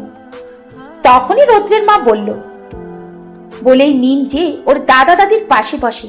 মিমকে দেখে মিমের দাদি বলে, কি মিম দিদি ভাই, আজ তোকে এত খুশি লাগছে কেন? বলতো ব্যাপারটা কি? দাদি, আজ তো শাকচুনি বিদায় হলো আমাদের বাড়ি থেকে, তাই তো আমি এত খুশি। শাকচুনি বিদায় হলো মানে? শাকচুনিটা আবার কে বলতো? আরে তুমি জানো না শাকচুন্নিটাকে? তাহলে শুনো, উইয়ে নীলা নাকি ছিল যে মেয়েটা, ওইটাই তো শাকচুন্নি। কেমন আমার রৌদ্র দাদু ভাইয়ের সাথে আঠার মতো লেগেছিল, আর সেজন্য আমার মিম দিদি ভাই কষ্ট পাচ্ছিল। তাই তো আমি মিম দিদি ভাইকে বুদ্ধি দিয়েছিলাম কিভাবে ওই শাকচুন্নিটাকে বিদায় করা যায়, আর মিম দিদি ভাইও সেটা করে। তাই তো শাকচুন্নিটাকে বিদায় করতে পারলো। তুমি আবার ওকে কি বুদ্ধি দিলে শুনি তো? শুনবে? তাহলে প্রথম থেকে শুনো। রৌদ্র কিছুদিন ধরে আমার মিম দিদি ভাইকে এড়িয়ে চলছিল, তাই আমার দিদি ভাই অনেক কষ্ট পায়, আর সেদিন লুকিয়ে কান্না করে। আমি আমার চশমাটা খুঁজে পাচ্ছিলাম না, তাই যাই মিমকে বলতে যে আমার চশমাটা খুঁজে দেওয়ার জন্য। কিন্তু যে দেখি দিদি ভাই কান্না করছে, আমি ওকে জিজ্ঞেস করলাম কেন কাঁদছে। দিদি ভাই আমাকে সবটা বলে। তাই আমি দিদি ভাইকে বলি, তুই শুধু একটা সুযোগের অপেক্ষা কর, আর যখনই সুযোগ পাবি তুই এমন একটিং করবি যেন ওই মেয়ে নিজে থেকেই বাড়ি চলে যায়। তারপর কি হলো? আমি বলি, দাদা ভাই, আমি এমন একটা সুযোগ খুঁজছিলাম কিভাবে ওই মেয়েকে বিদায় করি। আজ বিকেলে দাদা ভাই আমাকে বললো উনি রৌদ্র আর নীলা ম্যামকে নাকি ছাদে গেছে গল্প করতে। তারপর আমিও যাই ওনাদের পিছু পিছু, ওনাদের লুকিয়ে দেখতে থাকি আর ওনাদের কথা শুনতে থাকি। তখনই হঠাৎ দেখি নীলা ম্যামের চোখে কি যেন পড়েছে, আর উনি নীলা ম্যামের চোখ দেখছিল। সেই মুহূর্তে আমার মাথায় আসে এই সুযোগটা কি কাজে লাগানোর আর এই মেয়েকে বাড়ি থেকে বের করা। তাই আমিও সাথে সাথে যাই ওনাদের সামনে আর আমাদের অভিনয় শুরু করে দিই যেন আমি ওনাদের কিছু করার সময় হাতে নাতে ধরেছি। তারপর আর কি রাগ করার অভিনয় করে ঘরে চলে আসি, আর ওই মেয়ে ভাবছি ওর জন্য এমন হয়েছে তাই চলে গেছে। হিহি।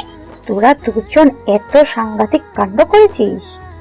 কি নিয়ে এত হাসাহাসি চলতেছে? আমাদেরও একটু বলেন, আমরাও একটু হাসি। কি নিয়ে এত হাসাহাসি চলতেছে? আমাদেরও একটু বলেন, আমরাও হাসি একটু আপনাদের সাথে। না মামুনি, এটা কাউকে বলা যাবে না। কেন বলা যাবে না শুনি? মা, এটা টপ সিক্রেট, তাও কাউকে বলা যাবে না। ঠিক আছে, বলতে হবে না। নাও এবার চাটা খেয়ে নাও, সবাই ঠান্ডা হয়ে যাচ্ছে। তখন মিম ওর দাদিকে বলে। পাশ থেকে মিমের দাদা বলে ওঠেন। তখন মিম বলল তার পরের কাহিনী। মিম বলতে শুরু করে। সবকিছু শুনে মিমের দাদি বলে ওরা তিনজনই হাসতে থাকে। সেই মুহূর্তে মিমের মা আর মামুনি চা নিয়ে আসে ড্রয়িং রুমে, আর ওনারা মিমদের বলেন। তখন মিম ওনাদের বলে, মিমের মা বলেন, তারপর সবাই চা খেয়ে কিছুক্ষণ গল্প করে যে যার রুমে চলে যায়। রৌদ্র নীলাকে বাসায় পৌঁছে দেয়। ওর একটা ইম্পর্টেন্ট কাজ করে রাত 12টায় বাসায় ফেরে। রুমে এসেই দেখে মিম শুয়ে আছে। রৌদ্র চলে যায় ফ্রেশ হতে। মিম দেখে রৌদ্র ফ্রেশ হতে চলে গেছে, তাই ও আবারও শুয়ে থাকে। মিম রৌদ্রর সাথে অভিমান করে আছে আর মনে মনে বলে। কিছুক্ষণ পর রৌদ্র ফ্রেশ হয়ে একটা কালো টি শার্ট আর একটা ট্রাউজার পরে বের হয়। তারপর দেখে মিম এখনো শুয়ে আছে, তাই রৌদ্র মিমের কাছে যায় আর মিমকে ডাকতে থাকে। ওই শাকচুনিটাকে পৌঁছে দিতে এতক্ষণ সময় লাগে, আর এখন সময় হয়েছে ওর বাড়ি আসার। কি হয়েছে? আবার শাড়ির মতো চিল্লাচ্ছেন কেন? শাড়ির মতোই তো চিল্লাচ্ছেন, তা কি জন্য ডাকছিলেন সেটা বলুন, নাহলে শুনুন আমি ঘুমাবো, আমার ঘুম পাচ্ছে। মিম ওঠে না, চোখ বন্ধ করে শুয়ে থাকে যেন ও ঘুমিয়ে আছে। রৌদ্র আবারও মিমকে ডাকতে থাকে। এবার মিম চোখ খুলে তাকায় আর রৌদ্রকে বলে, এই মিম উঠো, এই মিম, মিম উঠো। তুমি উঠছিলে না, সেজন্য তোমাকে ডাকছিলাম। ষাঁড়ের মতো চিল্লাতে যাবো কেন? না না, তুমি এখন ঘুমাতে পারবে না। বাসায় বউ রেখে তো আমি যেখানে সেখানে থাকতে পারি না। বউকে ছাড়া ঘুম আসে না, না হলে সেখানে থেকে যেতাম। কেন ঘুমাতে পারবো না? আর আপনি যেখানে ছিলেন সেখানেই থাকতেন, বাসায় ফিরে কি দরকার ছিল? বউকে ছাড়া তো দিব্যি ভালোই সময় কাটাচ্ছিলেন ওই শাকচুনিটার সাথে। মানে শাকচুনিটা আবার কে? তুমি কি নীলাকে শাকচুনি বলছো নাকি? এসব কি ধরনের কথাবার্তা মিম? তুমি কি কলেজে এসব শিখতে যাও? শুনো, আমার এখন ঝগড়া করার মুড নাই। শুনো, আমার এখন ঝগড়া করার মুড নাই। এখন আমি বউকে আদর করবো। তো আর কাকে বলবো, ওইটা তো শাকচুনি যে আমার বরটার উপরই ভর করেছিল। কলেজে সব শিখতে যাবো কেন? হ্যাঁ, আর আপনি কি ওই শাকচুনিটাকে নিয়ে আমার সাথে ঝগড়া করবেন নাকি? আসছি বউকে আদর করতে। দূরে থাকুন আমার থেকে, আমার কাছে আসার চেষ্টা করবেন না। বউকে আদর তো করবো, কেন কাছে আসলে কি করবে? আপনি কেন আমার কাছে আসবেন? আপনার জন্য তো নীলা আছে, তাকে গিয়ে আদর করুন, আমাকে কেন আদর করবেন? বলেই মিমের দিকে এগিয়ে যায়। কথাটা শুনে রৌদ্র রেগে যায়, ঠাস করে মিমকে একটা থাপ্পড় মারে আর বলে, সেই সন্ধ্যা থেকে এমন করছিস, আমার কথাটাও শুনলি না তখন, আমাকে বলার সুযোগও দিলি না। তুই এখনো সেই নীলাকে নিয়ে পড়ে আছিস। নীলাকে? যে আমি নীলাকে আদর করবো, ও কি আমার বউ লাগে যে ওর কাছে যেতে বলছিস? ও আমার শুধু ফ্রেন্ড হয়, বুঝলি? বিকেলে ওর চোখে কি পড়ে গিয়েছিল আমি সেটাই দেখছিলাম, কিন্তু তুই তো আমার কোনো কথাই শুনবি না, উল্টো ভুল বুঝে বসেছিলি। আর এখন আমাকে শুধু শুধু রাগালি।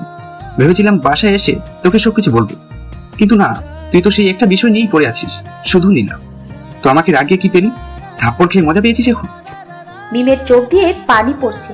কিছুক্ষণ পর রৌদ্রের দিকে তাকায় আর বলে, আপনি তো নীলা ম্যামকে সেই সন্ধ্যায় বাসায় পৌঁছে দিতে গেছিলেন, তাহলে বাসায় আসতে এত দেরি হলো কেন? হ্যাঁ, এখন বলুন কেন এত লেট হলো বাসায় আসতে? সেটা বলার সুযোগ তো দিবি না, করে কেন বারবার নীলার কথা আমাকে বলছিস? আমাকে রাগাচ্ছিলি কেন? মিম কেঁদে কেঁদে রৌদ্রকে সরি বলে আর বলে, আমি যে অভিমান করে এমন করেছি উনি সেটা কেন বুঝলেন না? রৌদ্র মিমের দিকে তাকায়। ওর কান্না ভেজা মুখটা দেখে রৌদ্রের ভেতরটা ফেটে যায় আর নিজেই নিজেকে বলে, তুই কেন রাগটা কন্ট্রোল করতে পারিস না রুদ্র? মেয়েটাকে মেরে কি শান্তি পেলি? সেই তো নিজেই ওর থেকে বেশি কষ্ট পাচ্ছিস। কেন শুধু শুধু মেয়েটাকে মেরে কষ্ট দিস আর নিজেও কষ্ট পাস? রৌদ্র নিজেকে শান্ত করে মিমের দিকে কিছুক্ষণ তাকিয়ে থাকে, তারপর মিমকে বলে, তুমি কেন বুঝছো না আমাকে বলো তো? আমাকে কেন তো রাগিয়ে দাও? আমি তখন তোমার জন্য গিফট কিনতে গিয়েছিলাম, বিয়ের পর তোমাকে কোনো গিফট দেয়নি, তাই ভাবলাম আজ গিফট দিয়ে তোমার রাগটা ভাঙাবো, তোমাকে সারপ্রাইজ দেবো। কিন্তু তুমি আমার কোনো কথাই শোনোনি, আমাকে শুধু শুধু রাগিয়ে দিলে আর থাপ্পড় খেলে। কেন এমন করো তুমি, বলতে পারো? আমার কথাটা যদি শুনতে তাহলে আমি রেগে যেতাম না। আর বাকি রইল নীলার কথা। তখন নীলার চোখে কি যেন পড়ে গিয়েছিল, আর আমি সেটাই দেখছিলাম, আর তুমি ভুল বুঝে চলে গেলে। মিম রৌদ্রের কথাগুলো শুনে তারপরও বুঝতে পারে ও রৌদ্রকে রাগিয়ে দিয়ে ভুল করেছে। যদিও রৌদ্রকে না রাগিয়ে ও আগে রৌদ্রের কথা শুনতো, তাহলে রৌদ্র রেগে যেত না। আবার ভাবে, রৌদ্র মিমকে সরি বলে তারপর মিমের চোখের পানি মুছে দিয়ে মিমকে জড়িয়ে ধরে বারবার সরি বলতে থাকে। মিম রৌদ্রের পিঠে কিলঘুষি মারতে থাকে। এইভাবে মিমের অভিমান শেষ হয়ে যায়। কিছুক্ষণ পর রৌদ্র একটা প্যাকেট বের করে মিমকে দেয়। এটা কি? খুলে দেখো এটা কি। শাড়িটাই কি দেখতে থাকবে নাকি পরে এসে আমাকেও দেখাবে? মিম প্যাকেটটা খুলে দেখে একটা কমলা কালারের শাড়ি। মিম হাতে নিয়ে শাড়িটা দেখতে থাকে। তখন রৌদ্র বলে, মিম রৌদ্রের কথা একটু লজ্জা পায়, তারপর ওয়াশরুমে চলে যায় শাড়ি পরতে। রৌদ্র বিছানায় বসে যায় ল্যাপটপ নিয়ে। কিছুক্ষণ পর মিম শাড়িটা পরে বের হয়ে রৌদ্রের সামনে দাঁড়ায়। রৌদ্র মিমকে দেখে ওর দিকে এক দৃষ্টিতে তাকিয়ে থাকে আর নেশাধরা কণ্ঠে বলে, মিমি পাখি, তোমাকে অনেক সুন্দর লাগছে, মনে হচ্ছে আমার সামনে যেন একটা কিউট পুতুল দাঁড়িয়ে আছে। বলেই মিমের দিকে এগিয়ে আসে। মিম অনেক লজ্জা পায় রৌদ্রের কথায় আর পেছনে সরতে থাকে। এক সময় যে দেয়ালের সাথে লেগে যায় আর পেছনে সরতে পারে না। রৌদ্র মিমের দিকে এগিয়ে যেতে যেতে মিমের কাছে যেয়ে মিম কপালে একটা চুমু খায়। মিম কেঁপে ওঠে। তারপর রৌদ্র আস্তে আস্তে মিমের ঠোঁটের দিকে এগিয়ে যায়। মিম রৌদ্রকে বাধা দিতে যেও বাধা দেয় না। কিছুক্ষণ পর রৌদ্র মিমের ঠোঁট চেপে ধরে। এভাবেই কিছুক্ষণ মিমের ঠোঁটে কিস করে, মিমকে ছেড়ে দেয়। মিম রৌদ্রের থেকে ছাড়া পেয়ে লজ্জায় লাল হয়ে যায় আর রৌদ্রের বুকে মুখ লুকায়। রৌদ্র দুষ্টু হাসি হাসে মিমের লজ্জা পাওয়া দেখে আর ফিসফিস করে মিমকে বলে। মিম রৌদ্রের কথা শুনে আরো বেশি লজ্জা পায়। রৌদ্র মিমকে কোলে তুলে বিছানায় ফেলে দেয় আর বলে, আজ আর লজ্জা পেলে চলবে না মিমি পাখি, আজ আমি তোমাকে আমার ভালোবাসা দিয়ে ভরিয়ে দেব। আজ আর তোমাকে ছাড় দেওয়া যাবে না, আজ আমি আমার ভালোবাসা দিয়ে তোমাকে নিজের করে নেব। সকালে ঘুম থেকে উঠে মিম দেখে আজ অনেকটাই লেট হয়ে গেছে ঘুম থেকে উঠতে, তাই ও তাড়াতাড়ি উঠতে যায় ঘুম থেকে। তখনই পাশে চেয়ে দেখে রৌদ্র শুয়ে আছে। সাথে সাথে মিমের রাতের কথা মনে পড়ে যায়। মিম লজ্জায় লাল হয়ে যায়।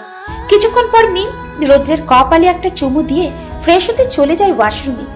ফ্রেশ হয়ে এসে মিম দেখে রৌদ্র এখনো ঘুমিয়ে আছে। মিম রৌদ্রের সামনে এসে ওর চুল ছাড়তে থাকে, আর চুলের পানি যে রৌদ্রের মুখে গিয়ে পড়ে। পানি পড়ার কারণে রৌদ্রের ঘুম ভেঙে যায়। রৌদ্র চোখ মেলে সামনে তাকায় আর দেখতে পায় মিম ওর সামনে বসে আছে। মিম একটা গোলাপি কালারের শাড়ি পরে বসে আছে রৌদ্রের সামনে। রৌদ্র মিমের দিকে অপলক দৃষ্টিতে তাকিয়ে আছে, যেন কোনো এক কিউট গোলাপি পরী ওর সামনে বসে আছে।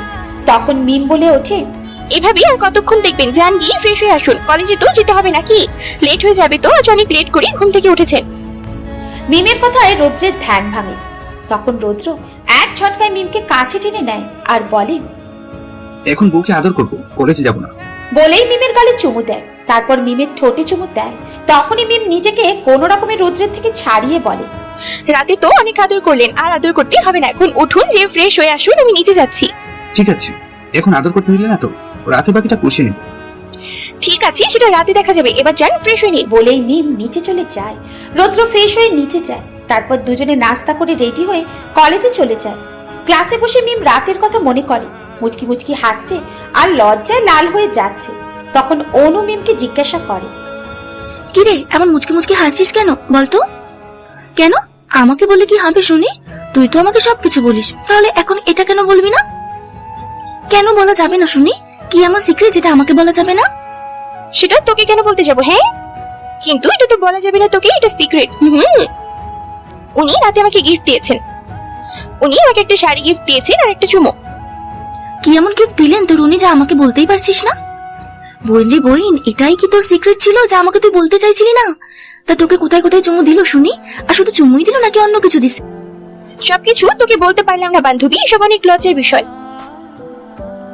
সবকিছু তো আর সবাইকে বলা যায় না বান্ধবী, তুই নিজে একটা বিয়ে করে নি, তবেই না বুঝতে পারবি শুধু চুমু দেয় নাকি অন্য কিছুও দেয়। তুই বল না, আমি একটু শুনি, যদি পরে দরকার পড়ে। তাই ভালো না যে আগে থেকে একটু শিখে রাখা। তোকে এখন তো কিছু শিখতে হবে না, স্যার এখনই চলে আসবে, বই বের কর। সবার সামনে এমন লজ্জা লজ্জা থাকা যাবে না, না হলে সবাই কি মনে করবে। আর অনু যদি আবার দেখে লজ্জা পাচ্ছি, তাহলে আমাকে প্রশ্ন করতে করতে মাথায় খেয়ে ফেলবে। ধুর। বলেই মিম লজ্জায় লাল হতে থাকে। মনে মনে মিম বলতে থাকে, বলেই অনু মুখে হাত দিয়ে হাসতে থাকে। কিছুক্ষণ পর রৌদ্র ক্লাসে আসে। মিম রৌদ্রকে দেখে লজ্জা পায়, আবারও ভাবে। রৌদ্র ক্লাস করিয়ে চলে যায়, কিন্তু ক্লাসে যতক্ষণ রৌদ্র ছিল মিম লজ্জায় লাল হয়ে যাচ্ছিল। বারবার রৌদ্র যখনই তাকায় মিম তখন রৌদ্রের থেকে চোখ সরিয়ে নেয়। রৌদ্র চলে যেতেই মিম যেন হাঁপ ছেড়ে বাঁচে। ক্যান্টিনে বসে বসে মিম আর অনু খাচ্ছিল। তখনই একটি ছেলে এসে অনুর সামনে হাঁটু গেড়ে বসে, গোলাপ ফুল হাতে নিয়ে অনুকে প্রপোজ করে। আই লাভ ইউ অনু, আমি তোমাকে অনেক বেশি ভালোবাসি, আমি তোমার সাথে সারা জীবন থাকতে চাই, তুমি কি আমাকে ভালোবাসবে? আমার সাথে সারা জীবন থাকবে। অনু তো ছেলেটাকে দেখে অবাক হয়ে যায়। গোলগাল চশমা পরা, কলেজের ইউনিফর্মটা ঢিলেঢালা। ছেলেটা ওদের কলেজে অনার্সের ফাইনাল ইয়ারে পড়ে। কখনো কোনো মেয়ের সাথে ওকে কথা বলতে দেখেনি অনু। সবসময় দেখতো পড়াশোনা নিয়ে বিজি, কখনো ক্লাসে পড়ছে তো কখনো লাইব্রেরিতে বসে পড়ছে। কিন্তু অনু যখন ছেলেটার পাশ দিয়ে যেত, ছেলেটা তখন অনুকে লুকিয়ে লুকিয়ে দেখতো। অনু সেটা খেয়াল করেছে। অনু ও ছেলেটাকে একটু একটু পছন্দ করত, কিন্তু অনু কখনো ভাবেনি এই ছেলেটা সাহস করে অনুকে প্রপোজ করে ফেলবে। কি হলো অনু, কিছু বলছো না যে? অনু কি বলবে ভেবে পাচ্ছে না। মিম ও ছেলেটার এভাবে প্রপোজ করা দেখে অবাক, কিন্তু ছেলেটাকে দেখে মিমের ভালো মনে হচ্ছে। তাই মিম অনুকে কানে কানে বলে, অনু রাজি হয়ে যায়, আমার মনে হচ্ছে ছেলেটা ভালো হবে। আমি আপনাকে কিছু প্রশ্ন জিজ্ঞেস করব, সেগুলো সঠিক উত্তর দেবেন, ঠিক আছে? ঠিক আছে, তুমি প্রশ্ন করো। আচ্ছা, আমাকে হঠাৎ করে ভাবে প্রপোজ করার মানে কি? আর আপনি আমাকে কবে থেকে লাভ করেন? আসলে আমি তোমাকে অনেকদিন থেকে লাভ করি, কিন্তু সাহস করে বলতে পারছিলাম না। আজ আমার ফ্রেন্ড বলল যে আজকে তোমাকে সাহস করে প্রপোজ করে দিতে, না হলে যদি তুমি অন্য কারো হয়ে যাও তখন আমার কি হবে, সেটা ভেবে আজকে প্রপোজ করেই ফেললাম। এখন বাকিটা তোমার ইচ্ছা, তুমি আমাকে ফিরিয়ে দিও না প্লিজ, আমি তোমাকে অনেক বেশি ভালোবাসি। আচ্ছা ঠিক আছে, আমি আপনাকে ভেবে জানাবো। কি রে, এভাবে চলে এলি যে? ছেলেটা তো ভালো ছিল, তাহলে সময় নিলি কেন বলতো? আসলে ওখানে দাঁড়িয়ে থাকতে পারছিলাম না, আমার হার্টবিট বেড়ে যাচ্ছিল। আরে উনি আমাকে প্রপোজ করলো আর আমি হ্যাঁ বলে দিলাম, এটা কি হয় নাকি? উনি একটু অপেক্ষা করুক, দেখি আগে উনি ছেলেটা কেমন, তারপর না হ্যাঁ বলবো। ও আচ্ছা ঠিক আছে, আচ্ছা এবার ক্লাসে চল। চল। অনু কিছুক্ষণ ভেবে ছেলেটাকে বলে, বলেই অনু মিমকে নিয়ে ক্যান্টিন থেকে চলে আসে। রাতে অনু ডিনার করে শুয়ে আছে, কিন্তু ওর ঘুম আসছে না, তাই ও মনে মনে ভাবে মিমকে একটা কল দি, দেখি ও কি করছে। মিমকে এত রাতে ফোন দিয়ে কি হবে, ওই বেটি তো মনে হয় জামাইয়ের সাথে রোম্যান্স করছে, ওরে আর কল দেবো না। কিন্তু কি করব, এখন তো ঘুমও আসছে না, দূর ভাল লাগে না। আমি কবে যে বিয়ে করব আর মিমের মতো বড়ের সাথে রোম্যান্স করব, আমার কপালে মনে হয় জামাই নাই। কিন্তু পরক্ষণেই ওর মনে পড়ে, তখনই অনুর মনে পড়ে কলেজের আজকের ঘটনা, আর অনু মুচকি মুচকি হাসে। কিছুক্ষণ পর হঠাৎ অনুর ফোনে একটা আননোন নাম্বার থেকে কল আসে। কলের শব্দে অনু ওর ভাবনা থেকে বের হয় আর মোবাইলের দিকে তাকিয়ে দেখে একটা আননোন নাম্বার থেকে কল আসছে। নাম্বারটা আননোন হওয়ায় অনু কলটা রিসিভ করে না। ও ভাবতে থাকে এই রাত বেরোতে কে তাকে ফোন দিচ্ছে। এসব ভাবতে ভাবতেই কলটা কেটে যায়। তারপর এভাবে আরো 5 বার কল আসে। শেষে অনু বিরক্ত হয়ে কলটা রিসিভ করে আর বলতে থাকে, এই কে রে, এত রাতে কল দেন কেন? খেয়ে দেখি কোনো কাজ নাই নাকি? আপনার কখন থেকে কল দিয়ে যাচ্ছেন তো দিয়েই যাচ্ছেন, সমস্যা কি? হ্যাঁ শুনি। একশ্বাসে কথাগুলো বলে থামে অনু। তখন ফোনের ওপাশ থেকে লোকটা বলে ওঠে, আরে আরে মিশনু, একটু শ্বাস নাও, না হলে যে নিঃশ্বাস আটকে মরে যাবে। কি কি কি কি বললেন আপনি? শ্বাস আটকে মারা যাবো? মরবো কেন? হ্যাঁ, আর কে আপনি? কে বলুন তো, এত রাতে কল দিছেন কেন? কেন, আমাকে কি তুমি চিনতে পারছো না নাকি? আরে রাগ করো কেন, রাগটা একটু কমাও আর মাথা ঠান্ডা করে কথা বলো, তাহলে আমাকে চিনতে পারবে। চিনবো কি করে? হ্যাঁ, আপনি কি আমার সামনে বসে আছেন নাকি যে আপনাকে চিনতে পারবো? আজব লোকটা কি হতে পারে? আর আমাকে এত রাতে কল বা দিচ্ছে কেন? আবার আমাকে তুমি তুমি করে বলছে, আবার বলছে আমি নাকি তাকে চিনি। এই আপনি কে বলুন তো, আর আমাকে চিনেন কি করে আপনি? কি হলো মিশনু, কি ভাবছো মনে মনে? আজকে কলেজের সবকিছু কি ভুলে গেলে নাকি? ও না দিয়েই চলে গেলে, বললে ভেবে জানাবে, কিন্তু কিছু জানালে না, তাই আমার ঘুম আসছিল না, সেজন্য ভাবলাম ফোন দিয়ে জেনে নেই। এই আপনি, আর আপনি আমার নাম্বার কোথায় পেলেন? যেভাবেই পাই না কেন পেয়েছি, এখন তুমি ওর দিয়ে দাও। আমাকে কি ভালোবাসবে তুমি? তোমার আনসার না শোনা পর্যন্ত আমার ঘুম আসছে না। কি হলো, কিছু বলছো না যে? আমি আপনাকে কাল জানাবো, কালকে কলেজ ক্যান্টিনে দেখা করিয়েন আমার সাথে। আর এখন ঘুমিয়ে পড়ুন। আচ্ছা ঠিক আছে, তুমিও ঘুমিয়ে পড়ো, গুড নাইট। অনু নিজের রাগ কন্ট্রোল করে ঠান্ডা মাথায় ভাবতে থাকে।